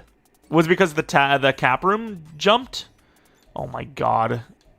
Are you seeing what I'm seeing? We're so effed. Look at the Stroud money. It's about to jump 24 million next season. Holy crap. And then, oh my god, it's over. Stingley's money at least drops, but that's like after 2020. 31 is going to be the most disgusting season for us in the history of mankind. It is so bad. We're going to be like negative 80 mil. This is crazy. Well, every one of these players is going to be gone, so we need a new safety. Running back, definitely. Tackle. Center. Guard. So our whole offensive line we need to replace. We're not going to be able to afford a single one of them, I don't think. All right, so O-line, DT kinda, safety, running back. The whole shebang. We'll look at free agency real quick to see if there's any crazy names, but that's really it. There's no doubt I can spend zero money here. Wow, Hutchinson's only a freaking 88 overall here. That's kind of crazy. Mathis is gone. Teams are offering him. I want to offer just to see what like the other offers are like. Are they actually offering full price? Pretty much. That's insane. Here we are back in the draft. We have a bunch of players. I mean, they could all be gone by 32, but so far we've been pretty lucky the last few drafts where that hasn't been the case. So we'll find out who's there. Take best available probably. Any safeties left? We do have a couple safeties. Even the safeties I thought were going to be gone by now. And then corner, there's only one left. Don't necessarily need a corner, but the pure value of that corner might be better than going with a safety who's a little bit on the slower side. Oh, he's a little faster than I thought he would be. Oscar Waller, though, looks so good. Like, tell me he's not going to be a beast. 76, 77 overall, hidden dev. Tell me those aren't the things. And then DT, last year's DT really didn't work out, so do you argue maybe going like Rashawn Smart? Did we have a DT? Like, we do have one we can go 3 to 4. Linebacker's also a need, so I think maybe you go Jefferson. Jefferson and Spellman, and I don't know, dude. I'm gonna go Jefferson. Hidden dev. He'll be the future strong safety of the team. And then the next round, O-line I think should be fine for now. Even though we do have a lot to replace next season. Just don't have that many draft picks, We're limited out here, so if you're gonna be drafting players, you gotta. Oh, Gentry's still there. I think you have no choice but to grab him, right? Gavin Gentry. It's gonna be our choice. And automatic starter. We just lost Mathis. He's the starter. Oh, we actually had a linebacker from last year. Totally forgot about that guy. Oh, that sucks. Maybe we just trade him off for a high draft pick here to grab different positions we need. Like DT, Bonner. We traded like 1 billion draft picks to move up like 20-some spots with the Thunderbirds. But you know what? We really don't have that kind of money to be taking that many draft picks anyway. So maybe a blessing in disguise getting skimmed. Regardless, though, I think we're going to be going with Bonner, who could even be a day one starter because we still have yet to find a DT2 with hidden dev. Until now, finally. And then at 32 in the 4th round, maybe running back if there's one there. I'm not really pushed about it, though. I'd rather just go in blind for the next season with no running back than to force it here. And yeah, they're gone, so there's not really much you can do about that. I think I might trade down to add some of those picks back that we just lost. The Bills are giving me the best offer. Everyone was giving me a 2031 4th round with a 7th this year, which I don't really know how that helps me. Even though it's the last pick in the 4th round, it's still like I'm not really gaining much. The Browns gave me the most. They go for a running back. May that running back be decent. Not great because we're in the same conference, but decent. All right, draft recap time, about 25 million. Cap space, 74, 74, 71, and then a random quarterback. Jefferson will be the starting safety of some sort. Looks really good. Probably starting strong safety. I mean, hell, our free safety might need a contract. I don't think we can afford anyone at this point. Unless they're a skill position player, we might have to lose them. Hey, superstar dev, though. We made a good selection, at least. Not sure when he's going to play or where, but we at least made a good selection. Gentry is going to be automatic starter. Is it left out we need? I can't remember. Let's take a look at that dev. Also superstar. Okay, a little bit of a run here. We'll take it. Bonner, he's actually way better than I thought. I saw that strength. I thought he was going to be kind of bad. He's actually pretty good. DT2 no matter what. Star dev. We ended up trading Leonard and Perriman for a 3rd and a 4th. Leonard needs a contract, but Perriman still got 3 years, so they're not getting scammed at all. They just, I needed to unload those players, and that's what I'm going to do. Here we go for Season 4. CJ Stroud has got ultimate regression protection. He has 7 upgrade points waiting to be used. Speaking of regression, though, Dameon Pierce, I mean, look at how good he was. Oh, that's after regressing several overalls, but he's still the guy. Both wide receivers are 95 overall. The tight end's 98. This offense is just unbelievable. Defensively, it looks like we're going to be losing McCullough at the minimum. Could be even worse. But Jefferson's already ready to go as the starter next year. So, really, as long as we can keep those skill position players, I think we'll be fine. Even if we have to lose a bunch of linemen, yeah, it'll make us worse. But it's the skill position players and, the big edge rush names that are really keeping this dynasty afloat, if you will. Unbeatable dynasty at this point, 4 straight. We were 7-0, and okay. So, I mean, we knew we were going to be broke and we wouldn't be able to afford anyone. We're going to lose our 3 linemen, and I think this is the season we're also going to end up losing Pierce. His regression is going to be pretty hard anyways, but we'll see. We said that it was going to be rough going forward. Next season is going to be really bad, and I imagine that's already factored in those contracts. So, I mean, I could definitely, it could be worse, right? We could lose the wide receivers, we could lose Stroud, we could lose Boyer, we could lose the edge rushers, but no, we're just losing some linemen, a safety, and then the big one, Pierce, really, which, I mean, I think is fine. Here we are, playoffs look pretty good to me, and wow, 14-3 wasn't for one. I'm surprised we didn't go 17-0, but 14-3 wasn't enough. The Ravens, who we actually beat, steal the bye week from us. which is crazy because once again, we were 7-0, they were 7-0, and then we beat them. That is kind of insane. There it was, 7-0, and our undefeated streak ended at week 13. Then we lost another one, and then we lost to the Bills, which that would have been probably the bye week because he had the tiebreaker physically over them. It's a little bit of an L, can't lie. But CJ Stroud, yards are higher. Touchdown to pick ratio is amazing. Pierce is back to being amazing. Rudolph over 1,000 yards. Lacking, the seasons it takes to get to X factor for these wide receivers, but we're winning Super Bowl still. I can't change it. Anderson, 23.5. Griffin, 16.5. There's no way Bonner gets a freaking Rookie of the Year award. He was terrible. McCain looked better than him, and he played like a 1/7 of the snaps. Stingley was great. Kicking, a little bit worse this year. Camarda, again, pretty damn good punting. Yearly awards, Stroud back at 5. Lamar wins another MVP. Pierce is back Offensive Player of the Year. Defensive Rookie of the Year, Player of the Year goes to Anderson. Defensive Rookie of the Year goes to Gentry or Gentry, however you want to be. Stroud, best 4th for a quarterback. Best running back is Pierce. 24,000 freaking legacy is insane. At this point, our guys are actually kind of like up there for all time, right? Will Anderson with Griffin right behind him, which is unbelievable. The best 2 edge rushers in the league. DB, 6 for Stingley, and then kicker, not on the list. But for the first time in a while, we actually have to play in the wild card round. Don't know how the Chargers feel about this, but I feel pretty good. 95 overall to their 85. Going to the end of the game. This would be crazy for the dynasty to end in the wild card round. Like, this is a championship round, floor team. So, if our dynasty run of just 4 straight Super Bowls is going to end, it has to be at least the championship round or beyond. Anything less is just a fundamental failure, and you can see that, obviously, it shows as we completely destroyed the Chargers. It wasn't even really particularly close. Defensively, Joey Bosa's still around at 14 seasons. Willie Anderson killing it, and that's basically it. Chad Ryland missing a kick. Guy's terrible. To the divisional against the Bills of all teams that actually kind of took away our first round bye by beating us in week 18. That's the one. They got Saquon Barkley, but he is really low of an overall now. He's an 83 overall. He's still fast enough, though, as the Bills' defense is really putting on a show here, but our defense is doing the exact same on the other side. It's a 6-3 game at halftime. At that point, it's a massive win for them. To hold us to 6 or to 3, of course, we are, even though we're going to struggle more than normal, we are going to win another one. We're moving on to the championship round. This is, like I said, the floor for us, in my opinion. If we're going to lose, and not win another straight Super Bowl, this would be the round to do it in. But, at the end of the day, we might just win again. I still think Pierce is that decider. The moment we lose Pierce is the moment the dynasty ends, in my opinion. So, once again, if there's a way for us to find him onto the roster again, I'm going to do it. If it's another tag situation and we're in the negative, we have to find a way around it, I'm going to have to do it. 95 overall to their 85 overall. I think we can get maybe one more good year out of Pierce.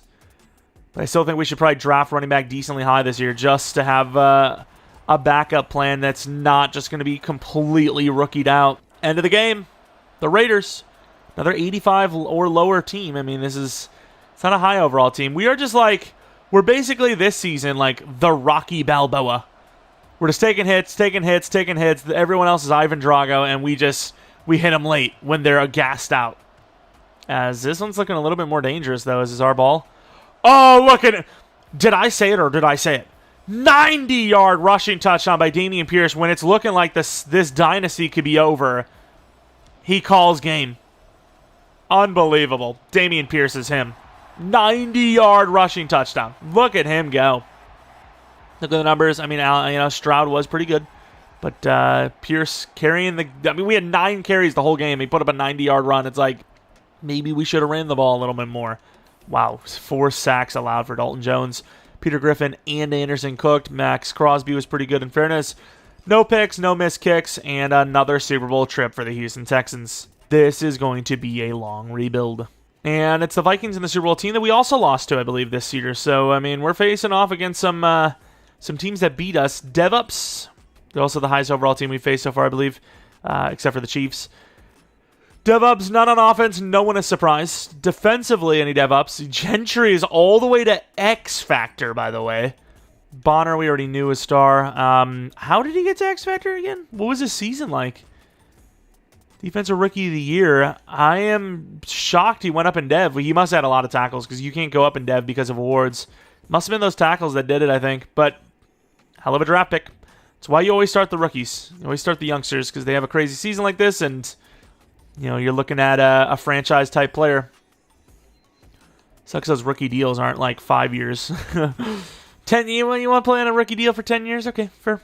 I'm not going to argue against it. Either way, let's go against these Vikings. 88 overall. Can we win 4 straight? Technically 5. We also jumped to a 96 overall, which is absolutely our peak. We got to stop with a field goal to count for it. We're up by 7 with 10 to 3, 10 to 13, 13 to 13 right before half. No scores for either side. It's definitely been a little bit of a worse season for us, I can't lie. Huge touchdown, and just like that, I think it might be over. I think we might have actually still just won. Oh, maybe not. We're given the window. The Vikings from the 10-yard line could end the dynasty. They could end it. We're losing a bunch of linemen. We're losing, Pierce potentially. Jordan Love as a Viking could end the dynasty. That is insane to think. Oh, sit-down route. They do have timeouts, though, so that's not really going to do a whole lot against us. It's going to help them a lot getting down the field.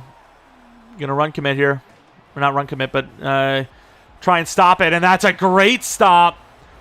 Are they looking at this now as an overtime game? Because look at that clock just go away. And with 9 seconds left, I don't even know if they're going to take a shot here. They won't. We've done enough. The defense has done enough. One of their worst performances.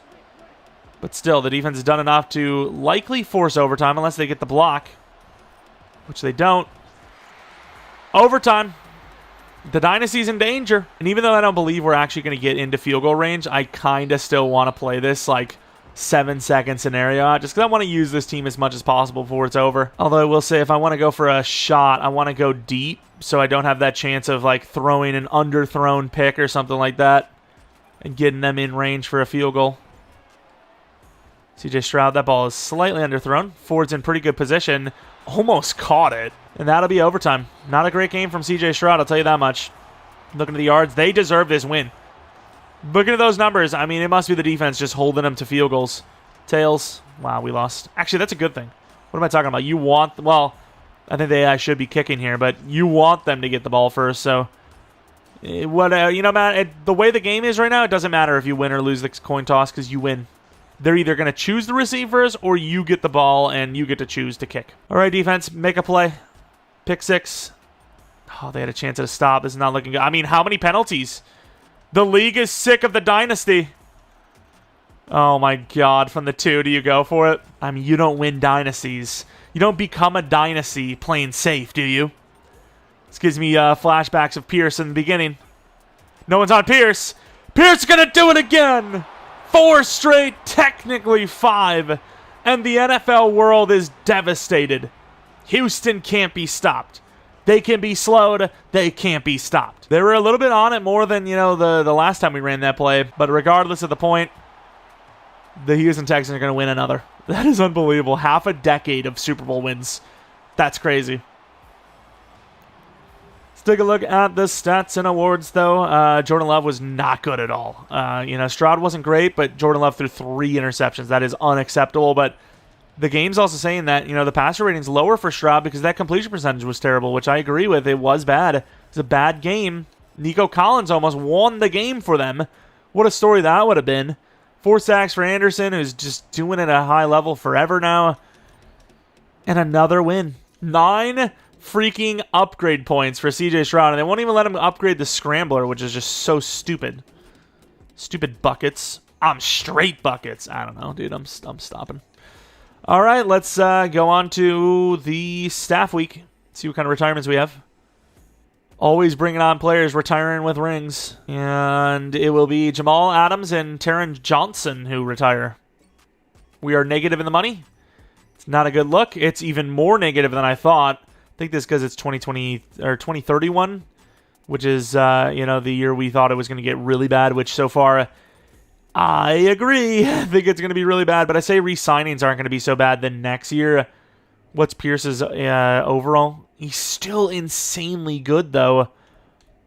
I mean, we're going to do the thing again. We're going to tag him. I think we're going to be so broke, though, that we might, like, genuinely not be able to afford to, like, start the season, really. We might have to trade for extra. 20 mil is a lot, but we got to keep him. Like I said, I think the moment he's gone, the dynasty is over. If we can get to around, like, negative 10 mil when this is sim, that'd be great. If not, we might have crippled this team too hard. Or we'll be negative 63 mil and nothing will change. That is great. Patrick Mahomes down to a 91 overall. Quentin Williams is there. A lot of our guys are at the top of the list for the, free agent guys. I'm not sure what you do here. We need to fill 8 spots, so we might actually have to trade for extra draft picks to make sure we have a roster filled, because we're negative money by a lot. I'm not really sure how we get around this, to be honest. I really don't, but at the end of the day, we just get a couple of linemen, and that's really all we need. A couple of linemen, and we're set. Chris, we can get rid of Christian Harris, but I'm not really sure how that's going to help us too much. We can do some restructuring, though, I suppose. Is there any players that we know we want to keep? Like, can we not restructure Stroud? Like, let's restructure how much money? So we're going to save a lot. 2031 cap room is definitely cleared quite a bit, like, going forward. Because we kind of have, like, no choice, no? Like, we almost have to restructure all these guys. Restructuring doesn't really hurt you either if you're going to keep them anyways. It just kind of screws the future, which, I mean, we got to get some relief now. I mean, this is kind of crazy. We are so broke, it's unbelievable. Boyer, obviously another guy we're going to keep forever. Can't restructure him, though. Interesting. So, I mean, even after all of this, we're just so insanely broke. It's crazy. We're, like, doing all these restructures, and we're just barely getting to, like, negative 20 mil. It's actually kind of insane. Can't really do Christian Harris. Did we do the corners? These restructures are crazy. I mean, it's even at this point, the restructure's doing nothing. It's not even making a dent. Oh, the dynasty's ending. But hey, I mean, you could go into darkness for the next 20 years and it doesn't matter because you made it all happen, right? Like, you just absolutely killed it. Either way, let's get ready to scout. So we have negative 25 mil still, which is ridiculous. It is crazy, but we're going to draft everything we need because we aren't going to be able to afford any free agents. All right, we talked about it. We need to replace, like, whatever we need to replace, mainly offensive line, in this draft because we can't afford anybody from free agency. So everything we need has to be from this draft. I think we need a punter. We have to get a punter in this draft. Looking at what we can do for ourselves, DT, kind of a need going forward. Edison's going to need a contract. We can't afford it. Casey looks amazing, I got to say. And with all of my other players being like 3 to 4s, I'm going to take Doug Casey, I think. He's going to be DT 3, I think, but we'll trade off, or not trade off, but whenever we lose Edison, we'll have Doug Casey replacing, and there he goes, 93 strength, 77 speed, and hidden dev. I mean, he looked great, so, I mean, I was pretty confident that he was going to be good, and with this pick, I think we're going to be taking a lineman. With pick 8, we're going to be taking a lineman, and then with an extra, I think we have an extra 3rd round, probably going to be taking another lineman. Let's take a look at this Tomlinson guy. Not that fast. Power move down, no. Block sheds B. Could be decent, but not today. Not going to be going that route. Barnes, kind of slow. I don't always look at all the positions because, I didn't really need some of those guys, but, if they're there, I'll take a look. Linebacker, Moore looks the best. We could use a linebacker going forward. I don't think we actually need one this. Oh, what about running back? Sheldon Gibson looks pretty good, too. Sheldon Gibson. Not the fastest. B truck. Potential decent juke move. We need a running back. Could just go generals because he has an A block shed or break tackle and ball carrier vision. As far as what we want to do here, though, the best lineman I think easily is Chapman. Looks the best at least, so that's who we're going to be taking. Starting center, hidden dev. This is the draft I really just need non-normals to show up. Like, we need O-line so bad. And was that Beal? We need all of these guys to be hidden, really. Gleason, I think, was going to automatically be my guy anyways. Jeremiah Gleason looks pretty damn good to me. And hidden dev again. Do we need more linemen? If we do, I mean, I'll trade up again, but we'll see. Not really again, but you know what I mean. So we've got Harris. So we only actually do need 2 linemen, in fairness. So, yeah, I mean, unless one of those guys looks really good, might not actually trade up. And then offensively, we pretty much have everything set anyways, but Yeah, we're actually okay. That's fair enough. I think we do need a linebacker, but we don't need one just yet. Let's slow sim it and maybe trade up for a linebacker or a lineman. Gibson to the Packers. We'll have to take a look at him. We're going to trade in a 7th this and a 6th in the 7th next year with a 3rd round pick to move up 6 spots. I get it. We're basically a lock for the Super Bowl every year, but like that seems high. That seemed a little high in my liking. Griffin looks amazing. Dawson, I might, if he's there, take next round. But here I ended up trading for Stephen Lacey. I wanted Lawton more, but I did the classic wait until it's one left to try to save some draft capital. Please be hidden. Okay, that's fine. I guess it worked out in the end. Let's move on to the next round. I mean, if the linebacker's there, I'm going to take him, but I'm not really that pushed to draft one. So, I mean, if he's there, I'll take him, like I said. But whatever happens, happens. And he is... Oh, the DT's still there. How many DTs do you really need, though? The guy looks great, but, I mean, at this point, we have a backup DT that is even going to get to start. So, Tony Dawson's going to be my guy. He's fast. He's got great ratings. And he's hitting dev. That's a win. This is a really good draft. Like, this draft was so needed. It's unbelievable. It is so unbelievable. Like, I can't believe we actually lucked out this hard. This feels like such a reach. He's a UDFA. I'm going to take him and trade down the rest, I think.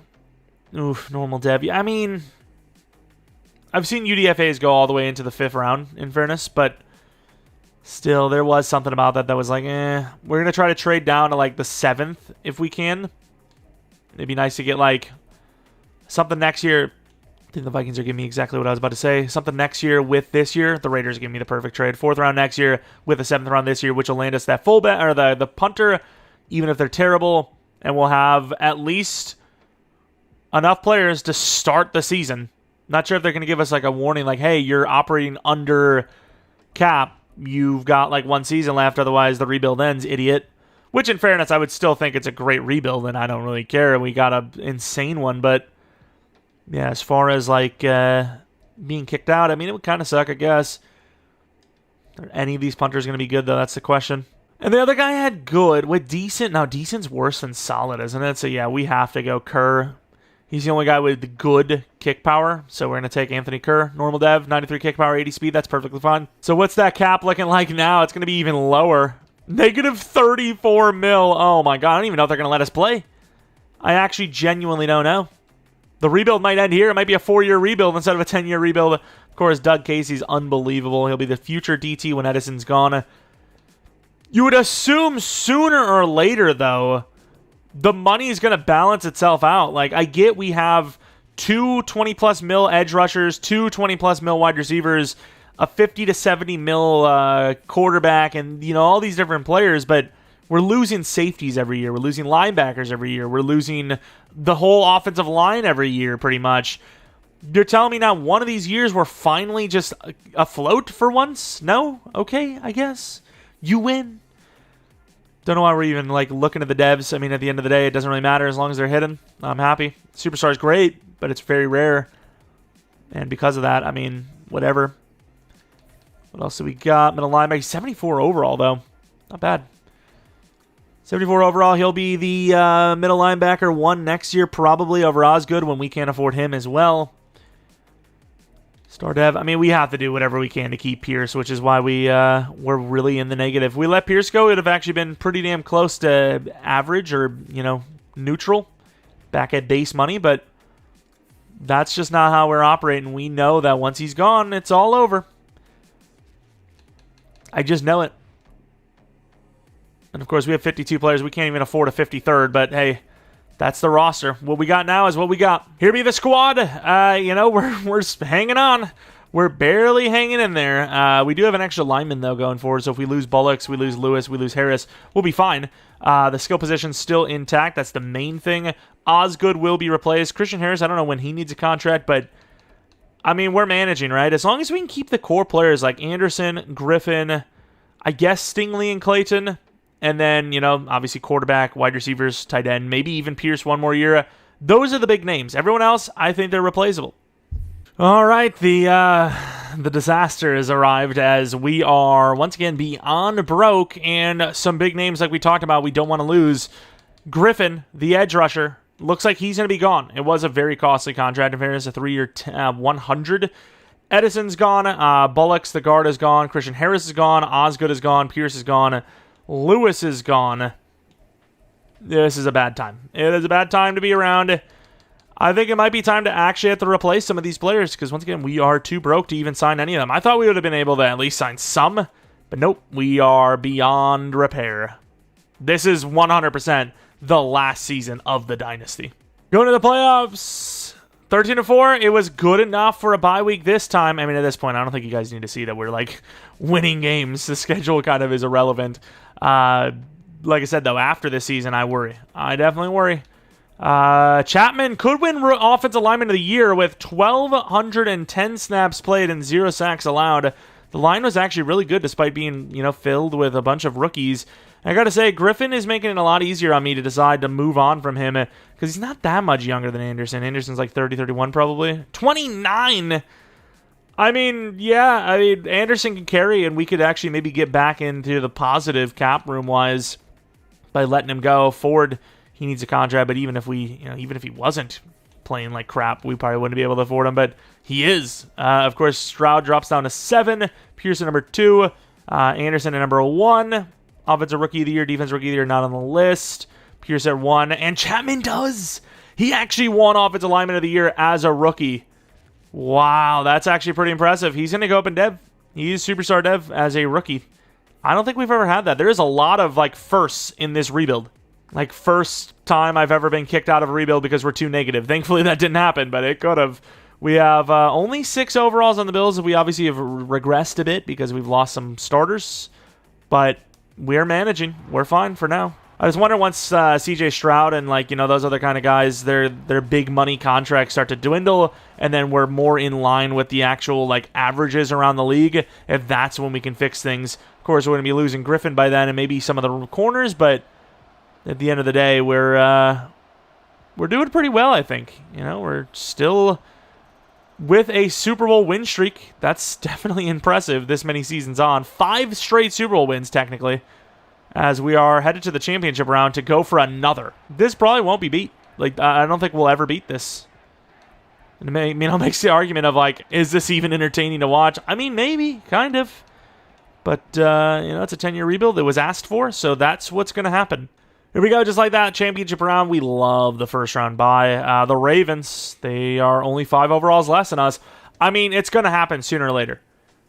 Will it be on, quote-unquote, our own terms, where we still have the majority of these starters intact, or will it happen maybe next season, where, the money finally fully ran out, and we're losing really significant players? I think a team can easily manage, the loss of their offensive line, but losing, your core edge rushers, maybe even wide receivers, stuff like that, it's a little bit harder. But, of course, it's still looking pretty good right now, as we are headed on to a 6th, maybe even more, straight Super Bowl. Wow, this has been a hell of a run. And once again, a hell of a long rebuild, I imagine. I'm going to have to try to cut corners again somewhere, because talking about not yapping yet, it's continuing to happen. I'm not going to count this because we're actually showing stats, but, yapping right now when we're loading up the game. The Panthers are in the Super Bowl. That's actually going to be the next 10-year rebuild, but I'm not even sure if we're going to have time, because if I'm going to try to do this Texans 10-year rebuild and then the Bisons next, it's supposed that College Football 25 actually drops middle Sunday, I believe. So if I get the Bisons up on Saturday, I don't know if I'm going to have time. I mean, I'm going to try to do some Madden videos in between. We'll see what happens if you guys are even interested in me doing College Football 25. But, yeah, it's a lot. Big busy. Stroud up to 10 upgrade points now. No dev ups on offense. Not really needed any anyways. Defensively, I don't think there was any dev ups here either. So we're just going in with the team as is. Clayton, such a high overall that he's actually going to be pretty much maxed across the board. And speed upgrade on top of it, why not? Usually don't see that from CPU-generated players. Usually it just doesn't happen. Stingley, even 99 overall, would suck if Clayton doesn't get to... oh, he actually can't upgrade anymore. If Clayton doesn't get to X Factor, because he'll regress hard. Speaking of regressing hard, let's take a quick look real quick at Stingley anyways. Not on everything? Not really, actually. He's actually technically worse than Clayton, which is kind of crazy. But here it is for all the marbles, a lower overall team opponent as well, so... I mean, I don't want to get too excited here, but I think we might have done another Super Bowl win. For all the marbles, not some of them, but all of them. Potentially the final Super Bowl we'll see at least in a row, is right now. 10-3. Ooh, they're keeping it going with that defense. That defense is keeping them alive. It's 10-all. Huge drive. We get a field goal. And we're going to do it. As it's not a clean one, but we're going to win the Super Bowl 23-10. Because, like I said, this might be the last one in a row. Or just for the rest of this rebuild, debatably. We'll take a look at this celebration. Griffin, almost guaranteed to be gone. Pierce, I think, is probably more important than Griffin. So if we can pull off the tag thing again, I'm going to do it. Now, here's the thing.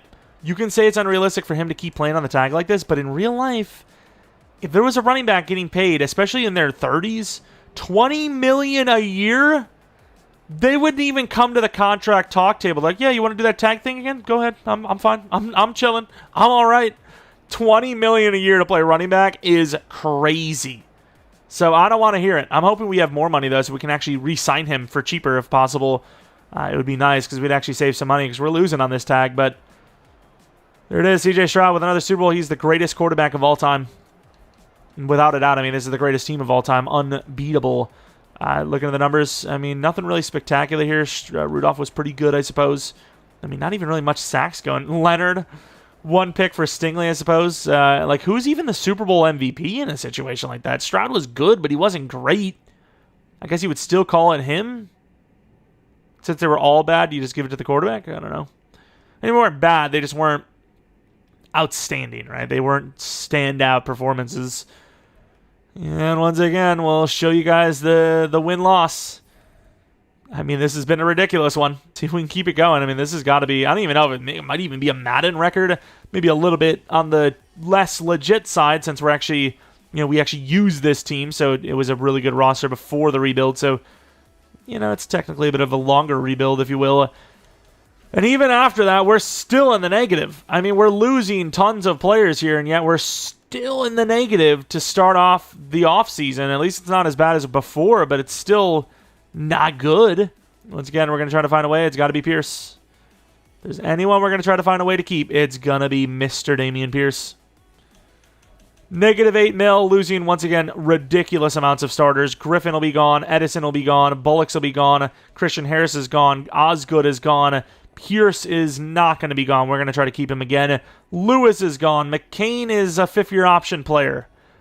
But we're broke. So let's do the thing again. I don't know what they just said. Wait, did they actually say that we can't re-sign him again for a tag? I don't even know what the rules are. I thought that's what he said. Or maybe it was like, you can't do it again. I don't know. $20 million for the tag. We're negative $28 million again. We keep Pierce, though, who I am shocked. This is why X Factor matters so much. It just matters so much because, yes, his speed has dropped a bit, but he is still a very high overall. Going into free agency with a little bit of money. And a lot of negative. Once again, we're still negative. I don't understand how this is possible, but we are. Griffin's the number one guy. Everyone wants him. And I'm sad. I mean, look at Lewis. Nobody wants. Bullocks. Christian Harris. I mean, so many of our starters. Edison. Even though we kept Pierce, could be the year. I mean, we're down to an 88 overall now. This could officially be the year where the dynasty run ends. But we're going to try it out again. Anyways, we just need one lineman, and we're fine. As far as the defense goes, we need one linebacker, and I think we're fine. And outside of that, I mean, one edge rusher as well, and then we're fine. So it's not going to be easy, but it is still doable yet again. All right, we're in the draft, and I actually slow simmed it all the way to our selection. Who the hell is this guy? 5'8"? No. I slow simmed it all the way to our pick, and there's a couple of edge options. I don't know who I want the most, but we'll go over them right now. David Lavia, Hightower, who does not have the best of power move, and then we have an outside linebacker who's kind of slow, but Jonathan Dixon, he is 6'6". He's 22 years old, not the fastest. Don't know that power move. Very raw-looking player. Probably going to be normal. But realistically, do I like either of the other guys anyways? I don't know. Vince Hightower, he's 276 with 6'5". He's pretty damn good. This guy's freaking 6'1", not 5'1". But with his athleticism, probably the best choice. So I think it's kind of explained itself. Please be hidden. Ooh. Normal dev, not a good start, but he's the heir to the throne, I suppose. In the next round, we need a lineman. We need, we do need alignment. That guy looks amazing. But once again, 6'2". Would you not go Tuck, even though the other guy's a little bit better when it comes to, just being good? He's just, like, way better. Matt Reisner. Is he not the guy? I'm going to grab him anyways. And Dev, he just looks too good not to grab, you know? What's our third round pick looking like? 32nd. Okay, we're going to be moving on until we get a linebacker as our last kind of player there, because we need a linebacker. We need a starter. We trade a third and a fourth this year to move up like 12 spots, 14 spots. Math is hard. I don't really care, to be honest. And with that pick, we're going to be taking a linebacker, Mr. Will Richards. It's going to be the choice. 6'2", 22 years old. Some okay potentials. Pretty damn fast. Boom. Normal dev. And then we go to the next round. Running back is definitely on the list, but do I really see this guy as like the running back of the future?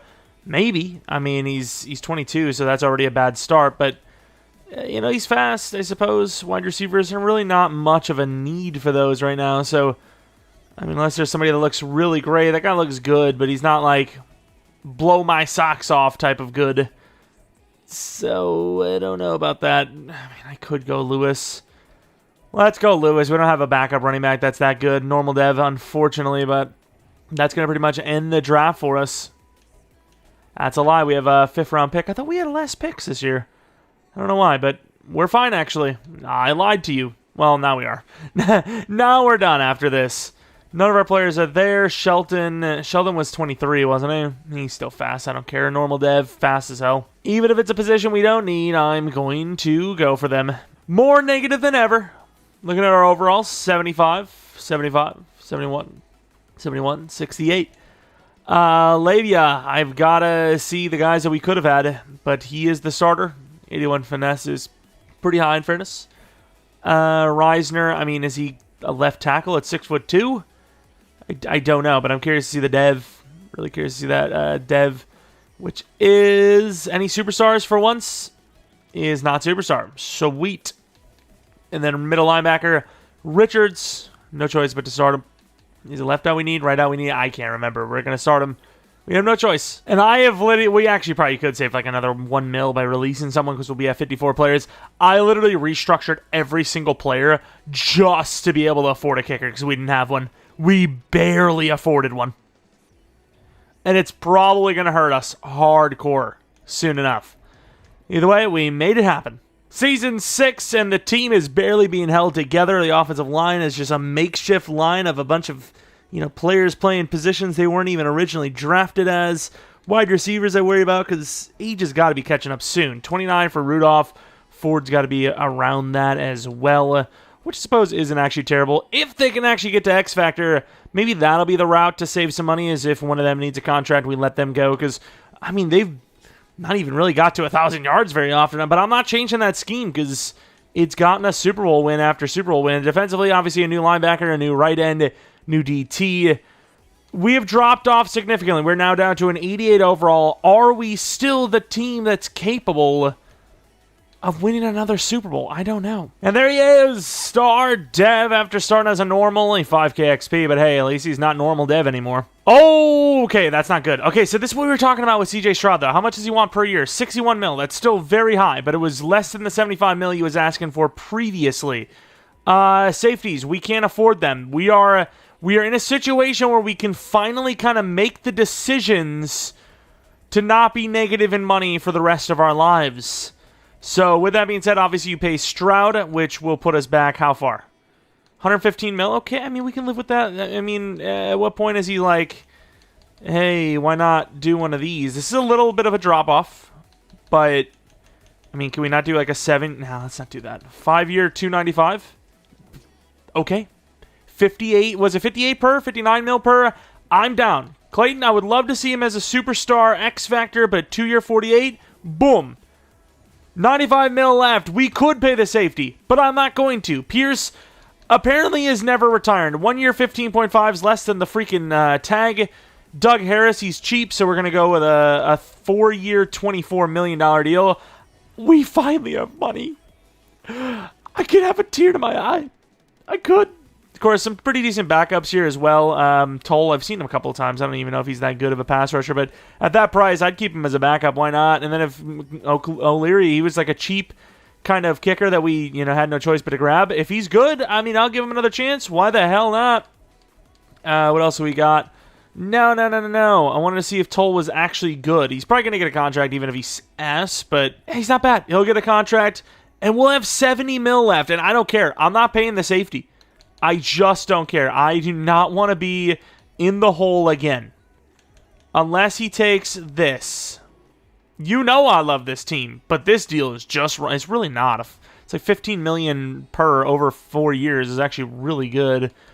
But yeah, I've felt the pains of being broke as hell. I don't want it to happen again. I don't know if we've done enough for the bye week because the Bills looked pretty good, and we did not. Did the Bills go undefeated? 15-2. I wonder if we actually beat them because I kind of already forgot. I'll take a look real quick just because I am curious to see if we did beat them. Hopefully CJ Stroud stays for the rest of this rebuild. I think he'll be fine. 30 years old. Usually they can make it to 40, especially if they start off as... Oh, we actually ended their win streak. They were 11-0 at that point. We actually almost stole the damn bye week off them on top of their undefeated season. But yeah, quarterbacks can stay at about 40, especially if they've been X Factor for as long as Stroud has been. He threw 0 picks. Is that not the greatest touch on a pick ratio of all time?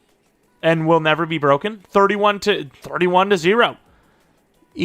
Okay, that's crazy. If that's not MVP, I don't know what is. A lot of touchdowns stolen as well by the running backs. Yards are a little low, but the running backs are doing well. Rudolph had a great season. Is it X Factor? That'd be great. Blocking, the center was a little worse than last year. Reisner was great as a rookie. Looking at defense, this is what we're talking about, though. We felt like Will Anderson could carry. Definitely did. Casey was amazing. Bonner was all right, but Lavia, it's very close to other things. It was not very good. The kicker punter were great, though, and they're like really low overall youngsters. MVP does not go to Stroud, which is laughably bad. Any award wins, Will Anderson, Defensive Player of the Year. Will Richards, not going to win Rookie of the Year, unfortunately. Best quarterback at 4 with 0 interceptions thrown out of 31 touchdowns. Best running back, best wide receivers at number 3. That could be a dev up. O-line at 4, D-line at 1, linebacker no, DB no, kicker at 2. Not bad for, once again, a guy that we kind of last resort took because he was the cheapest possible, or one of the cheapest possible. Either way, it'll take 4 wins to continue the streak. Can it be done? All right, we talked about it before. If the streak is ever going to come to an end, we want it to be in the Super Bowl or the championship round. Anything before that would feel like a lackluster way to end it. But we obviously can't control... Well, I guess we can control that, but you know what I mean. 27-10, it will not end in this wildcard round. That's a great start. I mean, I know the Falcons' playbooks aren't bad, but for us to be doing this with the Falcons' playbook and not the Chiefs is also that much more impressive, in my opinion. I mean, this has been a crazy run. Like, actually, because I'm recording these different times, because, I mean, these 10-year rebuilds take a long time, but... Would this be Super Bowl 6, technically 7? Is that what that is? I think that's what this is. This is the 6th season we're in, and then we obviously have that 7th season Super Bowl that we would have had, when we played our final season and actually playing the franchise, which is unbelievable. Lamar Jackson's a Charger. Let's see it. The winner could be going against the Bills. Don't know, though. And obviously, if it's not us, I don't really care. 7-3, not a bad start. 14-3. I really hope this video is under 3 hours because, man, this is like making the playoffs every single season and winning a Super Bowl every single season. That is a lot of games. But this is too legendary of a honestly, if this streak ever ends, I'm probably going to sim the playoff games. I got to keep coming in because I don't want to ruin a ritual or what's working, if you will. Wow, that's great run defense. But the moment, I need to cut some time off this. If we even do lose, because, we're actually in the positive for money right now. We actually could spend some money in free agency if we really wanted to. But, I don't know if I'll actually do that. But, we actually have fixed the money a little bit, mainly because, the contracts that were plaguing us for so long have kind of run out. And we obviously are signing these guys to lower money because the league is reset a little bit. But it is the Bills who are damn near undefeated this season. Will we continue the streak, or will it be time for us to leave? Of course, they have the advantage. The snow game again, we're at a disadvantage. See if we can win it. the other side, a little bit lesser of teams, it seems, based on win-loss. The Bills get 7. We get 3 back. We get 7, so it's a 3-point game. We're down by 4 right before half. They will not score. Huge rushing touchdown. Up by 3, up by 10. One more stop and a touchdown could do it. The Bills going to get a field goal. A touchdown would win it. We're not going to call game. 3rd and 11. They could call game. They might actually win this here. We're going to stop them. It's going to be short field. There's no way they just, lost the game on a freaking punt, basically. Oh, I love this play, too. Ford is so lethal on this because of the speed. I mean, it's going to be predetermined because he's just too fast. He drops it, though, and on 4th and 3, this is going to be a long field goal. I'm going to let O'Leary do it because I don't want to be the reason why we win. And technically, with that incompletion, I'm the reason why we lost if we don't get it. Which he hits it. He's getting a contract. I don't care. We are back in the Super Bowl. Unbelievable. Unbelievable. Outplayed is Stroud. But at the same time, we had 2 rushing touchdowns, so you can't really... It's a pretty damn similar game when you add all that together. Will Anderson had himself a game. Picks. O'Leary, we couldn't afford a missed field goal. And he did not do that. He did not disappoint. He's getting a contract. Wish I could do it right now, but I can't. Let's go on to the Super Bowl where we have a chance at another win in a row. It's the Bears. Says we have negative 310K. That's something.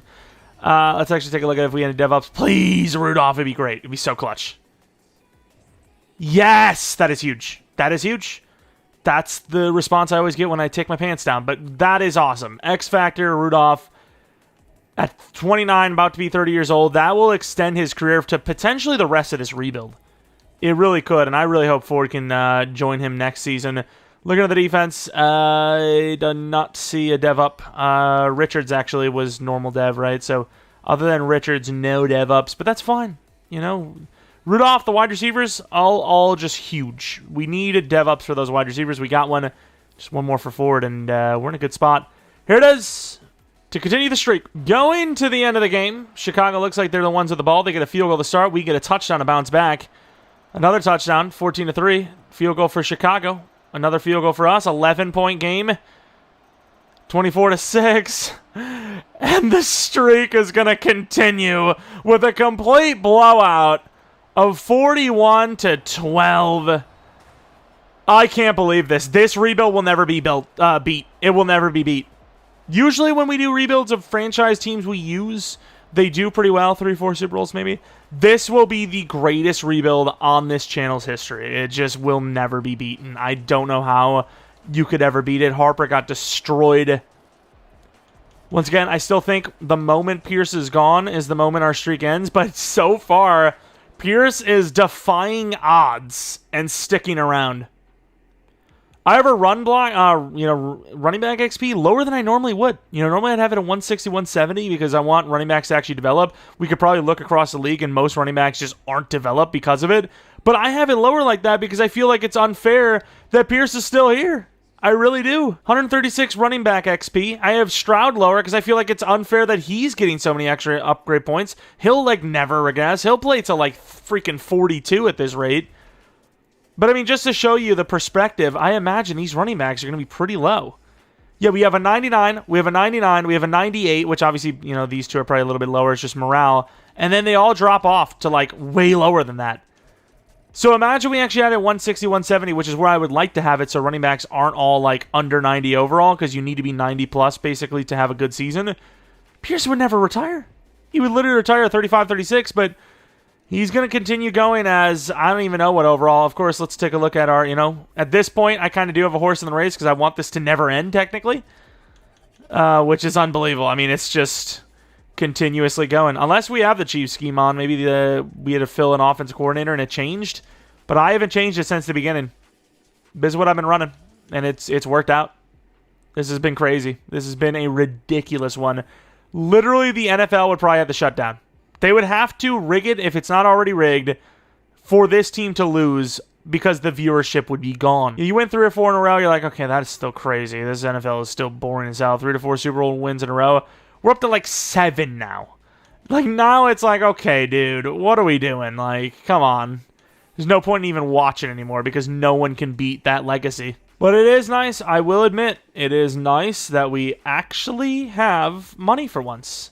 Which is why I don't want to spend money on that safety. Because I just feel like, I don't know, we're in a good spot financially for once. And the contract for this really good safety, in fairness, is going to cripple us. And I don't like that. Even though, once again, this safety is unbelievable. We already have our money tied up into him as well, I believe. I mean, have we thought about doing a 1-year deal if he wants to do a 1-year deal? So 5-year 90. I mean, that's crazy. Like, look how much money this is. 5-year 90 is 18 mil per. 1-year 18. What's the tag? 20.5. I mean, that's not bad.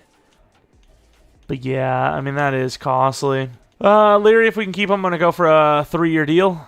But yeah, I think we're going to let the safety go. 3-year 10.5, he's been great. He clutched up so hard for us in a year where we just didn't believe in him anyways. And he just cooked us. He just cooked our mentality. We need an OC and a DC. I don't really care. We'll just let the AI do that. Probably have had to multiple times now. Just let them work. We have so many great things going on for us that our DC and our OC keep leaving because they keep getting offered these head coaching jobs probably. Don't know where our 53 mil comes from, though, because we threw that Manny Watkins contract away. As far as what we could do in free agency, I could lowball some offers here just to maybe improve on our position. And if any of them want to stick to us, I'm chilling. I mean, a 1-year 11 is not great for him, I guess, but it would be great for us, so I'm down, obviously. And there are some options. Ooh, Dalton Jones.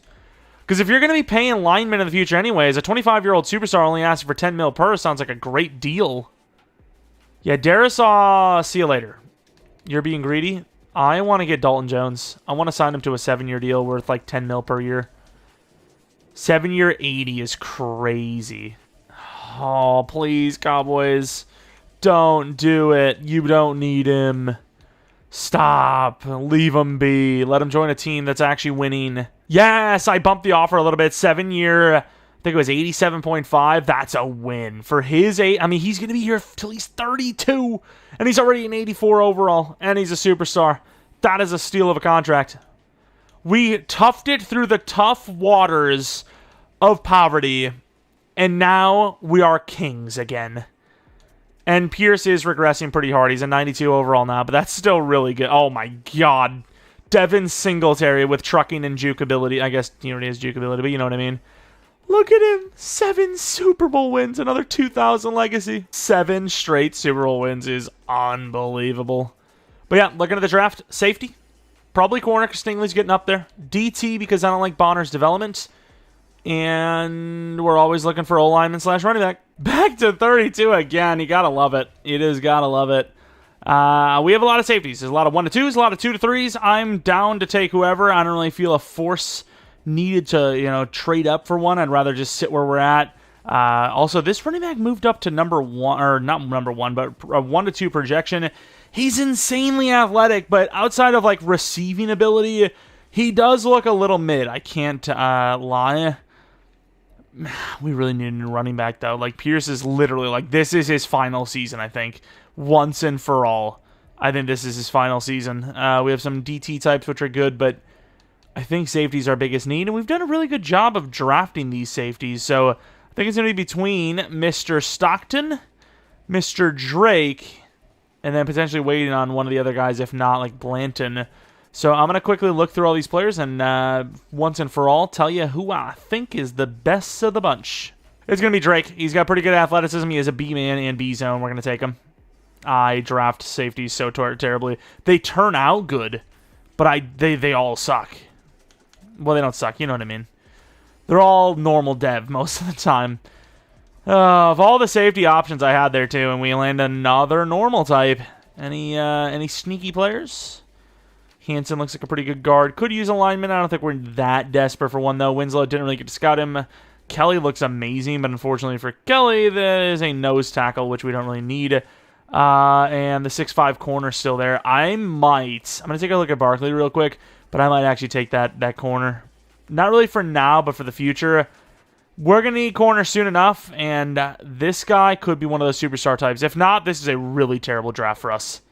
Oh my god. And I have no choice. I went all the way to 32, and the nose tackle is still there. He looks amazing. He's going to be normal dev. Wow, this draft has been terrible. I mean, we don't know what their overalls are like, but still, I don't really care. Especially that corner, that really, really is annoying because he's not going to start right away. And if he was a superstar, he could have been, the future of cornerback forever. Day 3 wide receiver, Terrence Covington. Why not? He's got a little bit of speed. Join the squad. Normal dev. Everyone's normal. I'm really sad. This is annoying. Super mid-draft. Let's see the overalls, though. A little bit better than I would have thought, honestly. Safety, automatic free safety starter, Quentin Drake. Didn't really drop off too much in talent, though, I will say. So, I mean, I'm not too worried about us not making the Super Bowl again. It could happen. One of these times we're not going to make the Super Bowl. It's almost certainly to happen, but this was not our farthest drop-off we've had. So this is a little bit less of a worry, in my opinion. Tolbert, he's going to be the number 3, so you never know. Could win your Rookie of the Year. We've seen a lot of number 3 wide receivers getting picks. Kelly's just going to be great depth, I suppose, and rotational run defense. But, yeah, this draft was definitely pretty bad. As far as safeties go, I mean, we really don't need to look at them because, I mean, pretty much all of them are going to be hidden. Watch. Okay, so Stockton was normal. That would have been another good choice of ours. So normal dev there. Gore, I don't even know if he was on my list, but he is hidden. Then we look over at Mr. Hillhouse. Definitely would have been high on the list as well. Normal dev. Okay, just a lot of normal devs so far. Maybe it's not really just us selling, but just some bad draft picks. I don't even know if Felix is on that on our scouting board. Oh, my Lord. Oh, and he was hidden dev. There's no way, dude. That guy is insane. What's the dev? Damn, he is really good. So Mike Brown is definitely a miss. The rest, not so big of a deal, but not getting Mike Brown was pretty bad. Blanton was on the, on our scouting board as well, and he was in dev. We've been just taking so many normal dev line or safeties, and it's unfortunate, but what can you do? The rest of the players, though, I don't feel bad about. The rest I expected to be better, and they should have been better, and we got unlucky. These ones, though, it was kind of hit or miss. 90 hit power, that's pretty good. And it just didn't work out. Running back was still there, wasn't it? Frazier, there he is, 73 overall. Hidden dev, in fairness. Insanely athletic. Change direction, 86, not too bad for a rookie. What's the dev looking like? Also, I should take a look at his catching. His catching looked like it was going to be unbelievable. He had like all A's and B's. Yeah, pretty good, I suppose. Pretty good. He's a really good back. Season 7, we have won 7 in a row. Math is hard. Wait, 7? We won 7 in a row. We're playing Season 7, so it'll be 8 with that. I don't know, dude. We've won 7 in a row. That's all I need to know. The team still looks great. It's obviously regressing at different positions, but we're still really high overall. We're at 91 overall, which is 3 overalls higher than last year, and we have a little bit of money for once. I feel good. 126 mil. Oh my god. Gentry, he has been great, and he is awesome. I know we have money now. I cannot spend that. $34 million per year. They think he's an edge rusher, and it's really disappointing. It's really sucky.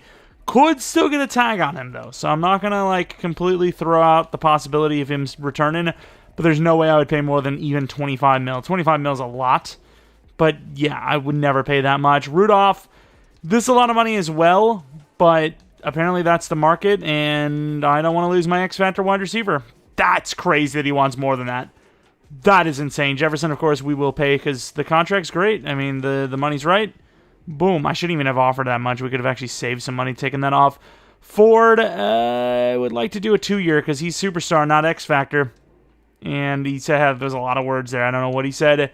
But apparently those words that were said were that he's fine with it. I guess Stingley we're actually going to let go, I think. Stingley's going to regress. His money he's asking for too much. We can replace Bonner. Pierce likely gets replaced, especially if he has a really bad year this year. But yeah, we're already broke again, and we haven't even sealed the deal on all of our contracts. And this is devastating. We lose the streak by not making the playoffs as a 94 overall. That is so annoying that EA is this bad at making video games.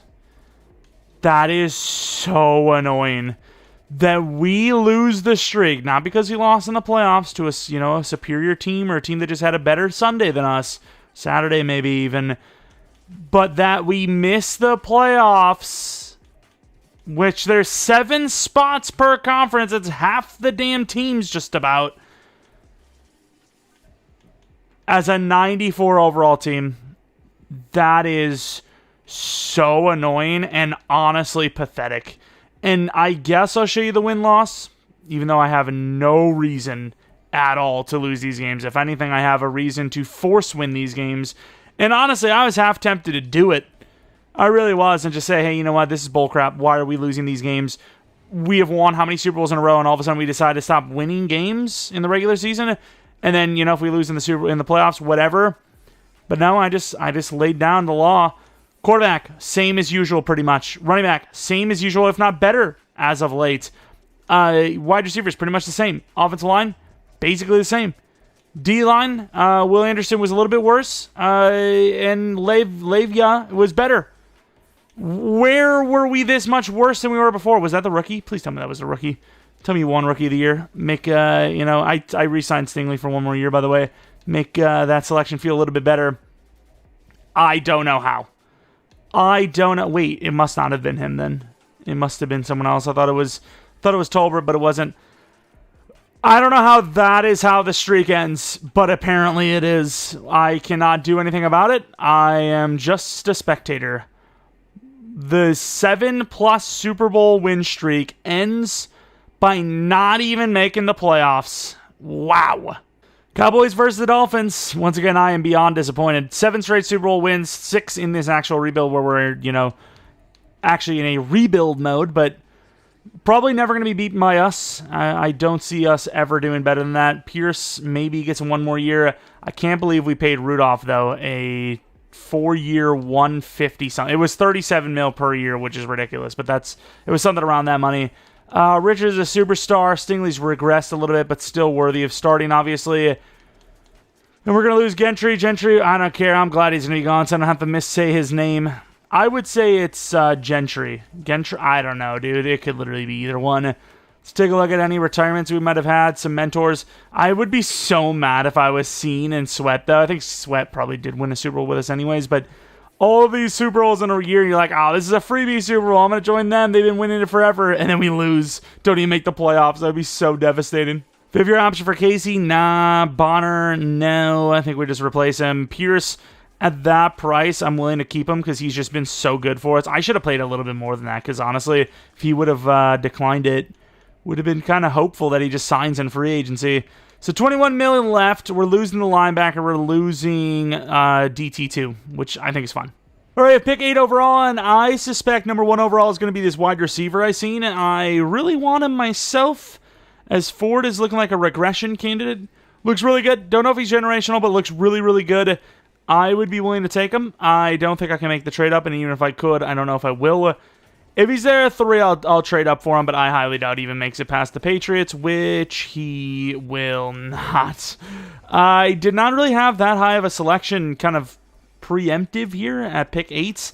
I think Levia is definitely developing, so I'm not really super pushed on replacing him, to be honest. Safety, I didn't really look at because I feel like the guy we have is pretty good. I mean, I looked at safety, but just not that high. Kind of like 2nd to 3rd range. Maybe 1 to 2 guy. But, yeah, as far as that goes, though, I really do think the guy we have is fine. Maybe you should look at Boyer, because tight end might be a need as well. I don't know if we have anyone that needs to be there. Also, we've got some running backs here. I, once again, don't really scout running backs that hard often. But a round 1 talent grade surely isn't bad, right? He looks decent. Round 1 talent grade, though, we're definitely going to have to grab him because we need a running back soon, and round 1 is round 1 after all. They're all 1 to 2s for the most part, so I think we're going to trade down to like 22 or something like that and just take best available. DT's on my list, but I think, actually, what was that DT? Was he I don't know if he was DT or a DN, whatever he was. Yeah, it was Gibson. So yeah, 20, 22 range, and somewhere around there. And grab Gibson, play DT2 for us. And we're probably going to need another, oh crap. We're going to need another DT going forward, but maybe we wait a year. And the Thunderbirds kind of give me what I want. We're getting that 2nd round next year, but we're getting a 3rd this year. It's all right. We're not moving back too far, and we're gaining decent value. Probably would prefer to trade that second round pick off for like a trade up this year, though, as I mean, they're projecting that to be a pretty high draft pick, I imagine, which it could be. Don't get me wrong, but at the same time, we just gave them a higher pick to grab something of a need, I would imagine. So be a little weary, try to get that pick moving. Tight end, I still think Boyer's fine, to be honest, but let's go see if Gibson's there, which he should be not there, apparently. Wow, he must have been really good then if a 1-2 went before 21, or before 20, actually, because we would have seen him just there right now if it was 20. But Wagner, 21 years old, we go safety. DTs, I mean, I don't really like going round one DT unless they look amazing. I could probably just go Armstead later. Copeland's not really a fit for that. And then Bradshaw, let's see. Why not? 21 years old, 6'5". Let's grab him. Oh, hidden. Nice. Stronger than I thought as well. 34 reps is usually like 86 to 88. That's a dub. We'll take it. And I'm going to take that running back the end of this round, so maybe another trade down. We'll see. We do need a linebacker, but we have that extra third-round pick, so I think what we're going to do is we're going to take Wagner because he's still there, and if he's hidden, we might just start him anyways. Oh, another normal dev, though. The safeties have not been kind to me. Let's go to the next round, and if the running back's still there, we're going to trade up from 8. Actually, we might trade up from 32, or actually not 32. 8 is ours. Whatever the pick we just got was from the Thunderbirds. Need a linebacker as well, so 8 I think will be where we take that. But I don't want to lose this running back, even though I think there's a good chance that we have taken those running backs that are round 1 talent grade in the past, and we just haven't had them scouted enough to actually know that for a fact. It's still something I'm not going to ignore, so we're going to make the trade up regardless.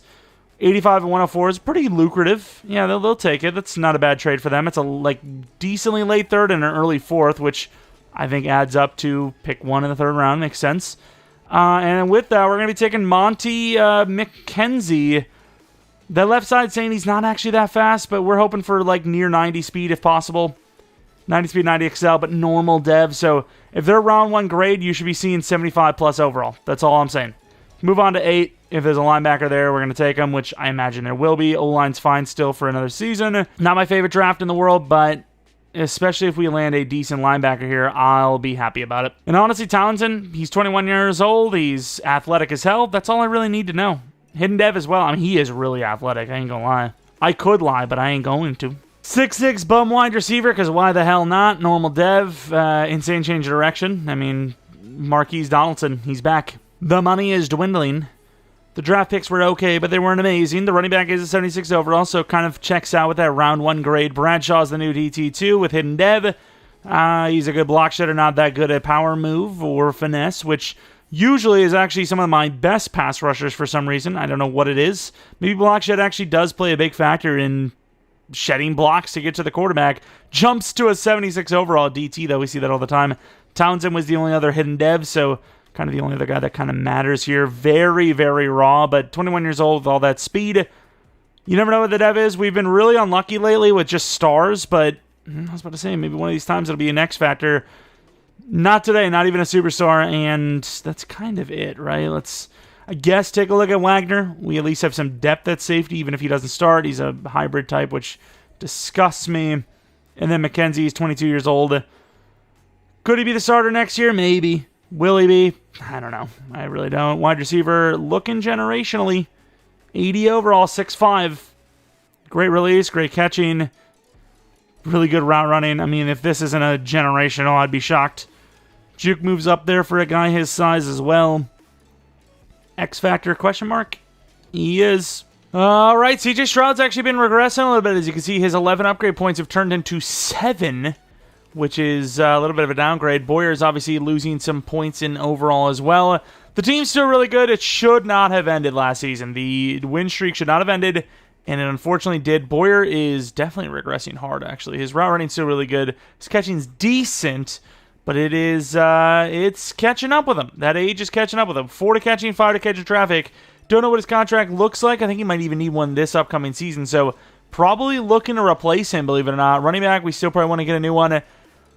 Like I said, it would have been nice to win last year because this year is probably the last year where the window is like, okay, we really believe we're going to win the Super Bowl. After this season, with some of the regressions like Ford and Boyer and, Stroud continuing to regress and Pierce going to be gone, that's it. I think this is like literally the last year where we're easily the favorites. 92 mil, Chapman, I do like the, Casey's going to be gone for sure. I ain't paying that. Anderson gets the contract. Gleason, the price is actually kind of right. Same with Dawson even. Boyer, I think, is going to go. His regression is too high. Clayton, we're going to try to keep. Stingley, I think we're going to let go. But like I said, this is kind of what I was talking about with, this window being kind of closed at this point. I think even Pierce is going to just straight up retire. So that's kind of what I mean here with all this. But let's keep the guys we can keep. Chapman, how many monies is this? 17 million or 15 million? That's not too bad. You could probably even get that down all the way to 13.5 per. That's not a bad contract. I mean, I'm chilling with that. Casey's not a bad player. He's done okay even, but yeah, the price is just too high, I think. 20 million per is just not worth it, whereas, I'm getting 20 million per for Anderson, who is, significantly better, playing significantly better at least. Gleason, I think just pure value-wise, I have almost no choice but to do this. So we're going to do a 5-year deal worth 52 for him, and he takes that. 47 million left. Dawson will get a contract, and that might be where we end it. Don't think we're going to do any more contracts. 40 mil left. Needing to replace Clayton. Clayton at least another year. Man, I don't like the fact that it's red, though, because of how much money we have to offer. And it still isn't enough. 14 million left after losing Stingley, Boyer, Casey, Lacey, a bunch of different players. We're back in the playoffs. Not quite the bye week, I don't think, but still a really good season. 12-5. Yeah, I just don't understand what happened. Like, did EA just have a stroke last season? I'm not really sure, but once again, we talked about it. We've seen a billion playoff wins. We've seen a billion Super Bowls now. After the streak was over, we are going to be simming and not looking game to game. Stroud, he's still a 99 overall, but he is definitely regressing. Ends up still, 99 everything, basically. Rushing, Pierce down year, but he's still unbelievable. When the season's over, I got to make sure that I do pay attention to before the retirement tick, because I do want, oh my lord, look at Will Anderson. I do want to see the careers some of these guys have had who are, pretty damn close to retirement, if not straight up retiring this season, like Pierce, or this after the season's over. So I got to remember to do that. Offensive or defensive player of the year, defensive rookie of the year, and defensive lineman of the year. Some pretty nice award wins there. Let us sim, see if we can get back on that winning trail. I don't see why we couldn't. We're up 4 overalls on the Dolphins, which we will win the first game. Going against the Chargers now. We will win the second game. Going against the Bills now. They're a very high win-loss team. And we win that one now against the Cowboys. Let's see it. Do we win another Super Bowl, which would be insane. Did I need to do that before? Did I need to look at stats before that, by the way? And we lose. I might have needed to. We might have actually just lost Pierce and not got to see his career numbers. And he does. That sucks. That is sucky. Although we should be able to see him still on the, legacy, no? He was got to be one of the highest all time. Yeah, there he is. So don't get to see the stats, but at least we get to see the legacy of 52,000 with 7 touchdowns, 8 championships, and 22 yearly awards. I'm not really sure how CJ Stroud's not higher than Mahomes when he has 4 more Super Bowls than him, but sure, I guess. I would also imagine, to be fair, even though he's not going to be on this career yards list, that he would probably be on the all-time list, no? Will Anderson, 190 sacks. He's making his way up there as well. Should be. We were putting up some crazy numbers with him. CJ Stroud not on the list just yet. Touchdowns not just on the list yet. And Pierce is all-time leading rusher of 21,119 yards with the all-time touchdown win of 196. Taylor's still playing or Jacob's still playing. They could easily beat him. But if they aren't, he's going to be holding on to that for now. Not bad. Not bad at all. Let's get into this offseason, though. See if we can land ourselves some replacements. Once again, we have no chance to keep Pierce now. All those years we didn't even feel like we were going to keep him. Now it's all gone. Pierce put in so much work for us throughout the years, winning 7 Super Bowls, finishing with the highest legacy score of all time. Basically considered the greatest player of all time. That's basically what that's saying. Boyer, I mean, if I could do a 1-year deal, why not? 1 year, 9.8. Ugh, I should have paid a little bit more than that. I could have probably done like a 1 year, 12. Not going to happen now at that price. Stingley is regressed. Clayton's regressed. I mean, if they're both regressed, why not? Maybe actually we just... Okay. So we lower this deal and we get Stingley back, I think, because they're both regressed.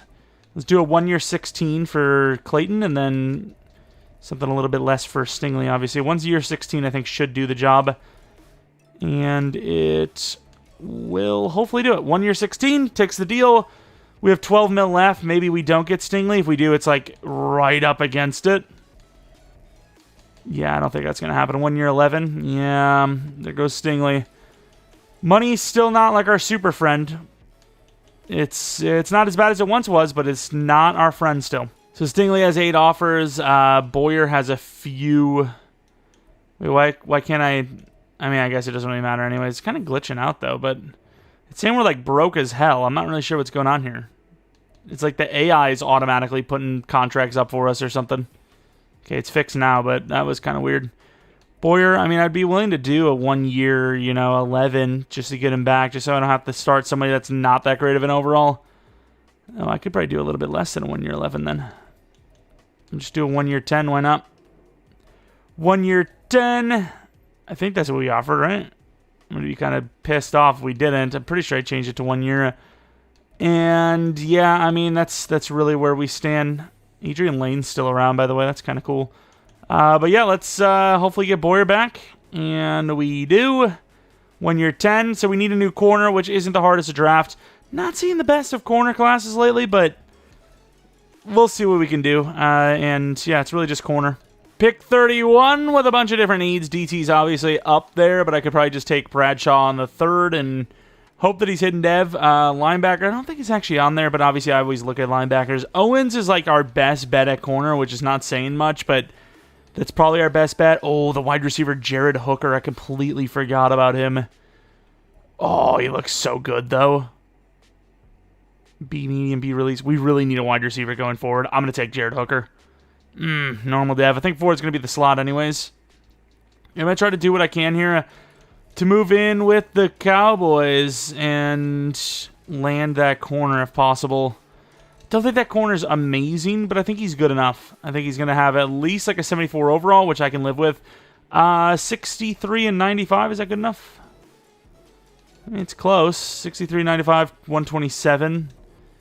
And then like a player, that should, I would hope, do it.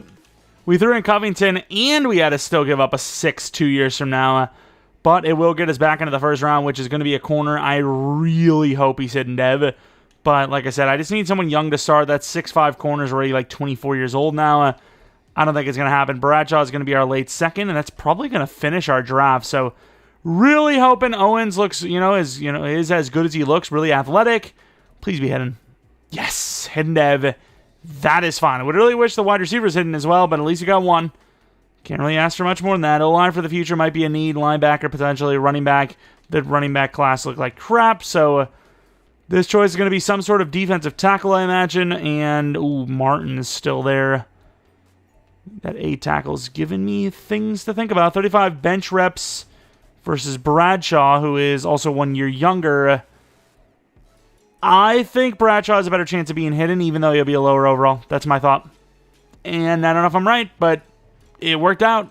And late 5th round, we have Vince Burks, who is really fast, so that's who I'm going to take. And he's normal dev. So Hooker was definitely a decent decision, I suppose, considering that guy was normal. If he was superstar, we could have literally just had ourselves another Ford. But our guys have just constantly been, speaking of Ford, our guys have just constantly been normal. Those speedy wide receivers we haven't really been able to hit. Down to 5 mil, cap space. How was the draft? 73, 75, 71, 70. 73 overall is really bad, though. Still, we're going to put him at number 2 because we've regressed pretty hard in roster talent anyways. And a chance at Rookie of the Year would potentially make him go straight to Superstar if he has a really good season. But problem is we really haven't seen successful seasons from wide receivers so far in this scheme. Dev. Oh, superstar. That's nice. We will take that. We need all the corner talent we can get, because even after the fact, we're still going to need another corner the following year, because Clayton is like barely a 90 overall, and he's going to regress even harder. Star Dev for the DT. I'm curious to see Martin, but outside of that, there's not really much more we would have done differently draft-wise. Martin went one pick later, 72 overall, normal. Yeah, I mean, I made the call, and we were correct. It is now season 9, and things have drastically changed, unfortunately. Wide receivers are looking way different. The regression is there. Tight end needs to be replaced. Running back, I don't know if McKenzie's going to be the guy, but it is obviously nowhere near as good as it used to be. This is the downfall, right? This is the downfall. Will Anderson can't last much longer. Clayton isn't going to last much longer. We already talked about it, but Boyer, Rudolph, Ford aren't going to last much longer. This is the downfall, and this could be, I mean, really, we might have already seen our last Super Bowls. Hey, look at Monty McKenzie's going to get to star dev now with 20k XP. It's not common you see running backs get their breakouts. All right, let's see who we got to pay. Richards actually not asking for too much. Reiser not asking for too much. The end is, but he really hasn't deserved it. So we'll see what happens. But the other names I mentioned, I do want to keep. I think the price is right, and they're actually good players. How can I justify keeping this guy, though? Like, he's really done nothing. I mean, 6 sacks and then into 3. He's on par for another 3 sacks. He kind of sucks. Yeah, I'm not paying him, dude. I'm going for a new edge rusher. But at the same time, we're like falling down beyond repair. Looking strong for the playoffs. We make it 11-6. Not a great start, but finished pretty well. Don't know if our running back would have gotten Dev up from his regular season stats, but not a great start, but a really good finish. Still making the playoffs despite not having our best roster, which once again just throws me for a loop for the season we actually did miss the playoffs. Yeah, we might have to change the scheme. I know we won all those years, but I mean, we are losing potential progression. I mean, Hooker was terrible considering what we've seen from other rookies. Seen double those numbers. Anderson had a down year. I mean, I don't know how we're in the playoffs of all the years we've been in them, or even missed one. This is our worst year, I would argue. I mean, which makes sense. He still wins Rookie of the Year, though. Both of our guys do. We have 2 Bradshaws playing DT. All right, let's see it. Can we get back on the winning train going against the division rival Jaguars, who are 9-8, and we lose? All right. Yeah, I mean, going on to our final season, we had our time, but it looks like our time is officially coming to an end, or has come to an end already. But what a run it was. 7 straight Super Bowls, 6 in this rebuild, if you even want to call it that. Raiders win the Super Bowl over the Niners by 6. Any dev ups? Obviously, Hooker will get a dev up, but that was about it. McKenzie already had that dev. And then we move on to the defensive side of the ball. Bradshaw's superstar. Owens was already superstar. Clayton is regressed to the point where he's not even worth keeping. And I think Drake might have went up in dev, actually. I don't think he was always star, was he? So, that's not what I want to do. I want to see if Drake was already star or not. Don't think he was. Maybe he was, though. We'll see. Quentin Drake needs a contract. And I guess he was already a star dev. Either way, going on to the final season. I'm not really sure what we're going to be able to do in the offseason to make this all of a sudden back into a Super Bowl winning team, which it is good enough compared to some other teams. But yeah, as far as like how dominant we once were, that's just not going to happen with one final season to play. But who knows what we can get up to re-signing players. I mean, we could use an edge rusher. We definitely can use an edge rusher. I don't think the guy that we drafted who needs a contract this season was ever good. He was good, like maybe okay one season. But yeah, he was never, ever that guy. And as you can see, we're even, once again, broke as hell. Boyer, you could keep if you wanted to. I mean, it's one final season. Clayton's going to be gone. Can't really afford to keep everyone, so we do a 1-year 10 again. We offer, and just like last time, he doesn't take it.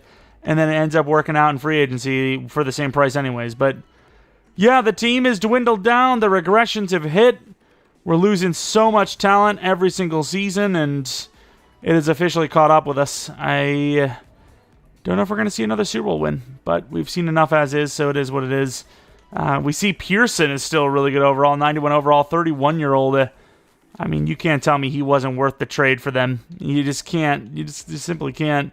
1 year 10, is Boyer getting better offers? He is. He could still join us, but it doesn't look like it's going to happen.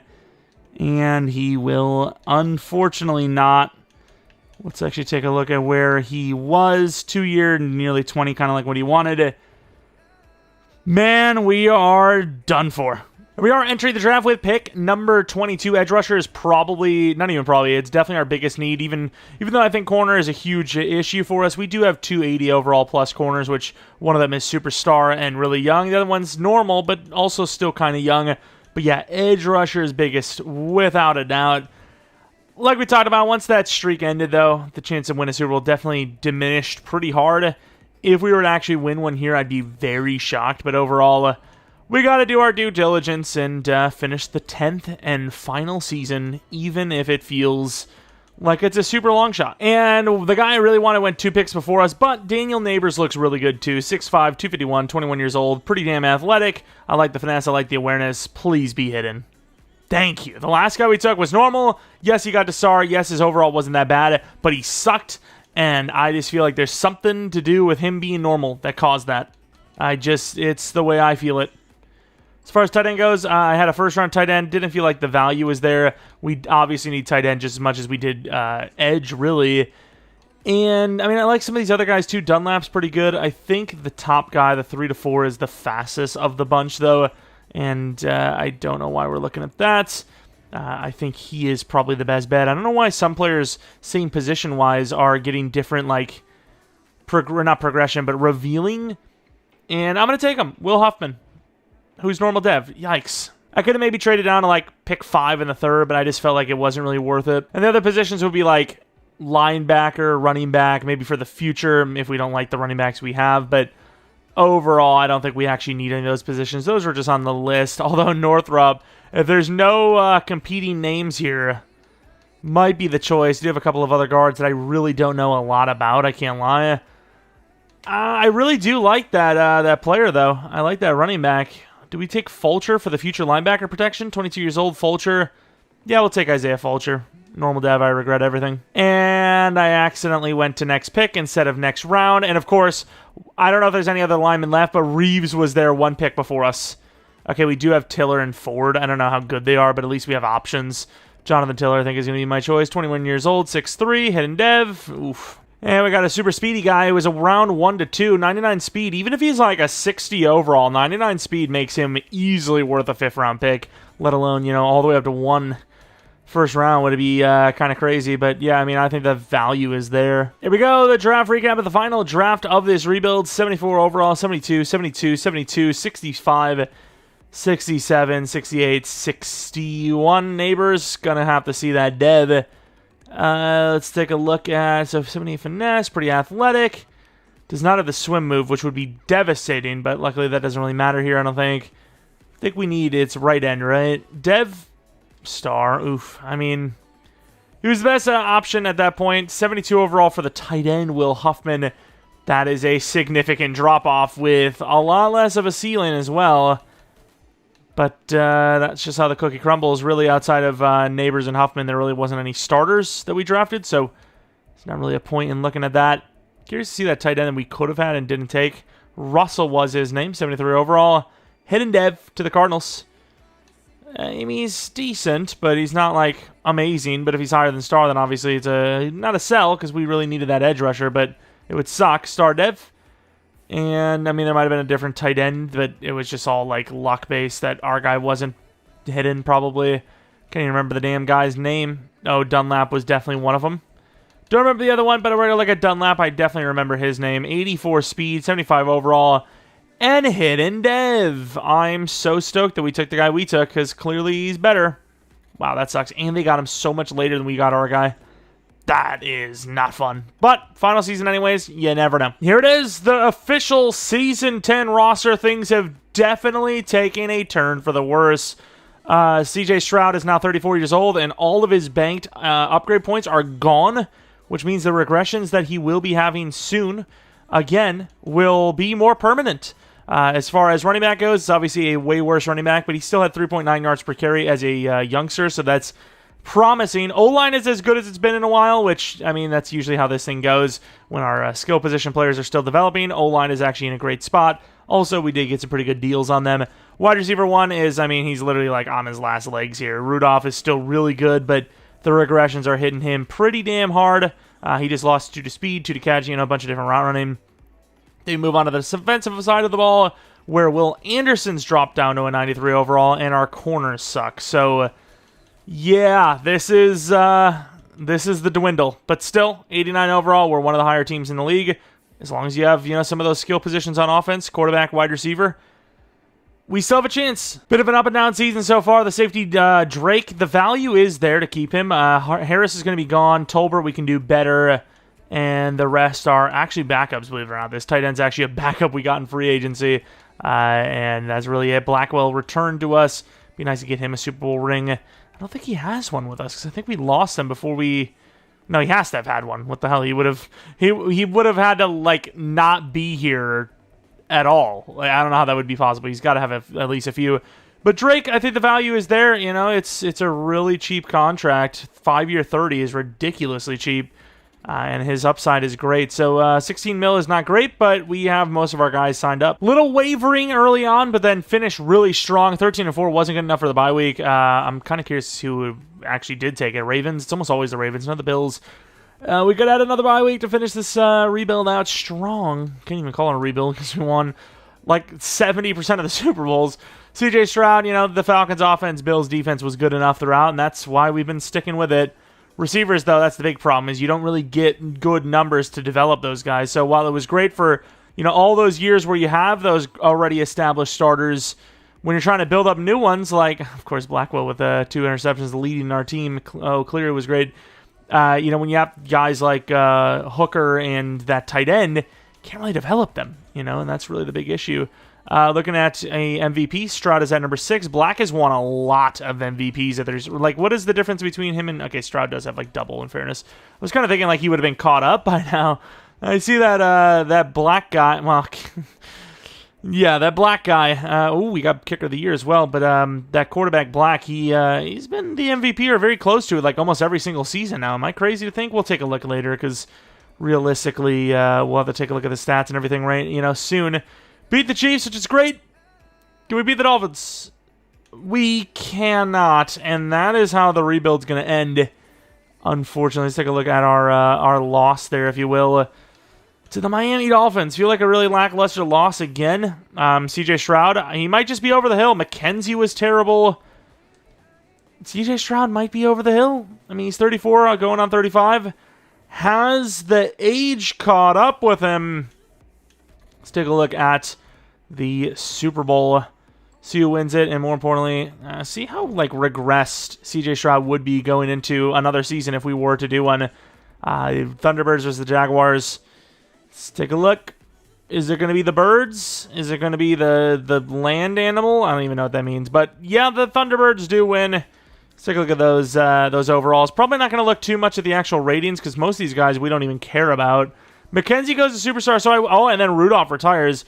As far as needing a new running back goes, we're actually kind of set. 4.1 yards per carry coming off of a 3.9 yard per carry season. If he can get an X factor, I don't know if he'll be quite as good as Pierce, but this team would be set again at running back. Need a new wide receiver 2, potentially a tight end 1 again. O-line wouldn't hurt.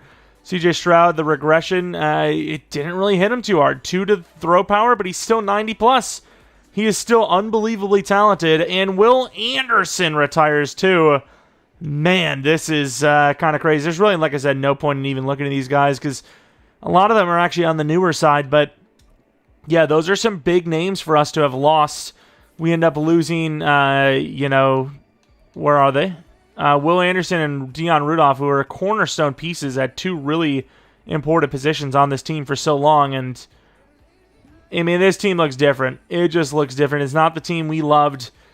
It has won all those Super Bowls, but it is a new era. And I'm not saying it's a bad team, but I really wonder if CJ Stroud would be feeling a little lonely. It'd be feeling a little lonely. A lot of the guys that, I get it, he's been with a couple of these, the offensive line for a while now, the running backs a couple of years, wide receivers a couple of years, but surely it would feel like, you're looking around and, no Boyer, no Ford, No Rudolph, no Pierce. I mean, that'd be kind of sad. It'd be kind of sad, at 35 years old. And, I mean, would you be thinking maybe it's time to hang it up almost? Be very interested. I mean, even, the defensive guys you're looking at, I mean, how many of these guys have played on this team more than 3 years? Like Jefferson and maybe some of the linebackers? I mean, this team is still not bad, but it is not quite the super ultra dynasty that it was. Let's take a look at some of the legacy leaderboards. Obviously, a lot of our guys are going to be at the very top. Pierce at number 1, Will Anderson at number 2, Stroud at number 4, which, once again, I don't get it personally because he's got 4 more Super Bowls, which is crazy to me. But yeah, I mean, Boyer's up there. He's like a tight end is up there. Like, how many other tight ends? Okay, I guess Kyle Pitts. Not a whole lot of tight ends. It's just not really happening there. There's the quarterbacks. Season 0. Wait, what is this just glitching out? Current season 479. Oh, is that how much they gain in the year? Okay, maybe it's not dumb and I'm just an idiot. I was like, they didn't have football in 479 BC that I know of. Pierce, though, 52,000. I mean, he is unbelievable. He's uncatchable, simply put. Fullback, who cares? Wide receiver. Surprised not to see our guys a little higher, like Rudolph, or I guess, to be fair, their seasons weren't that good. The team success was. Boyer is uncatchable. And then O-line, who cares about? I guess, not us. Adrian Lane was on that list a little bit. Emerson. Like, it's just filled with a bunch of Houston... Like, the Houston Texans have basically rewrote, in this realm, the entire, history of the NFL. CJ Stroud, still not on the yards list, which I'm a little surprised by. Touchdowns, maybe, though. Yeah, just barely sneaking in, just under 500. Got a bunch of guys doing more than that, though. Rushing yards, Pierce at number 1. Rushing touchdowns, Pierce at number 1. Wide receivers, not any of our guys. Receiving, not any of our guys. Touchdowns, none. Defensive sacks, number 1. Will Anderson. Best DB. Or interceptions-wise, no. And that's basically it. I don't think there's anything else we can look at outside of C.J. Stroud. Everyone else is retired on us before we can even check. Just under 500 touchdowns for Stroud, 59,000 yards, and he has a couple of seasons left in him, I imagine. Really, really good career of 112.9 passer rating as well, and just a hell of a rebuild. This team was amazing. The best we've ever had on the channel. Could be the best we ever will have. But we'll obviously have to see, and there's plenty of different options going down the line. Who knows? Maybe we get ourselves like a young scrambling quarterback that has the best of both worlds, and he wins 10 Super Bowls. I don't know, but if you guys enjoy this one, maybe let me know by leaving a like. Subscribe if you're new. If you're not new, I do appreciate your support on the channel. I want to get that Bison's 10-year up before Monday, which I believe is when us normies can play College Football 25. But if not, there is still a lot of time between Madden 25 anyways. So realistically, I'll probably still have a couple of Madden rebuilds here and there while College 25 comes out. Unless you guys are just in love with it and we just love it and we're just okay, let's just wait until Madden 25 to do more of that content. Anyways, though, thanks for watching. I hope you guys come back for next video. But until next video,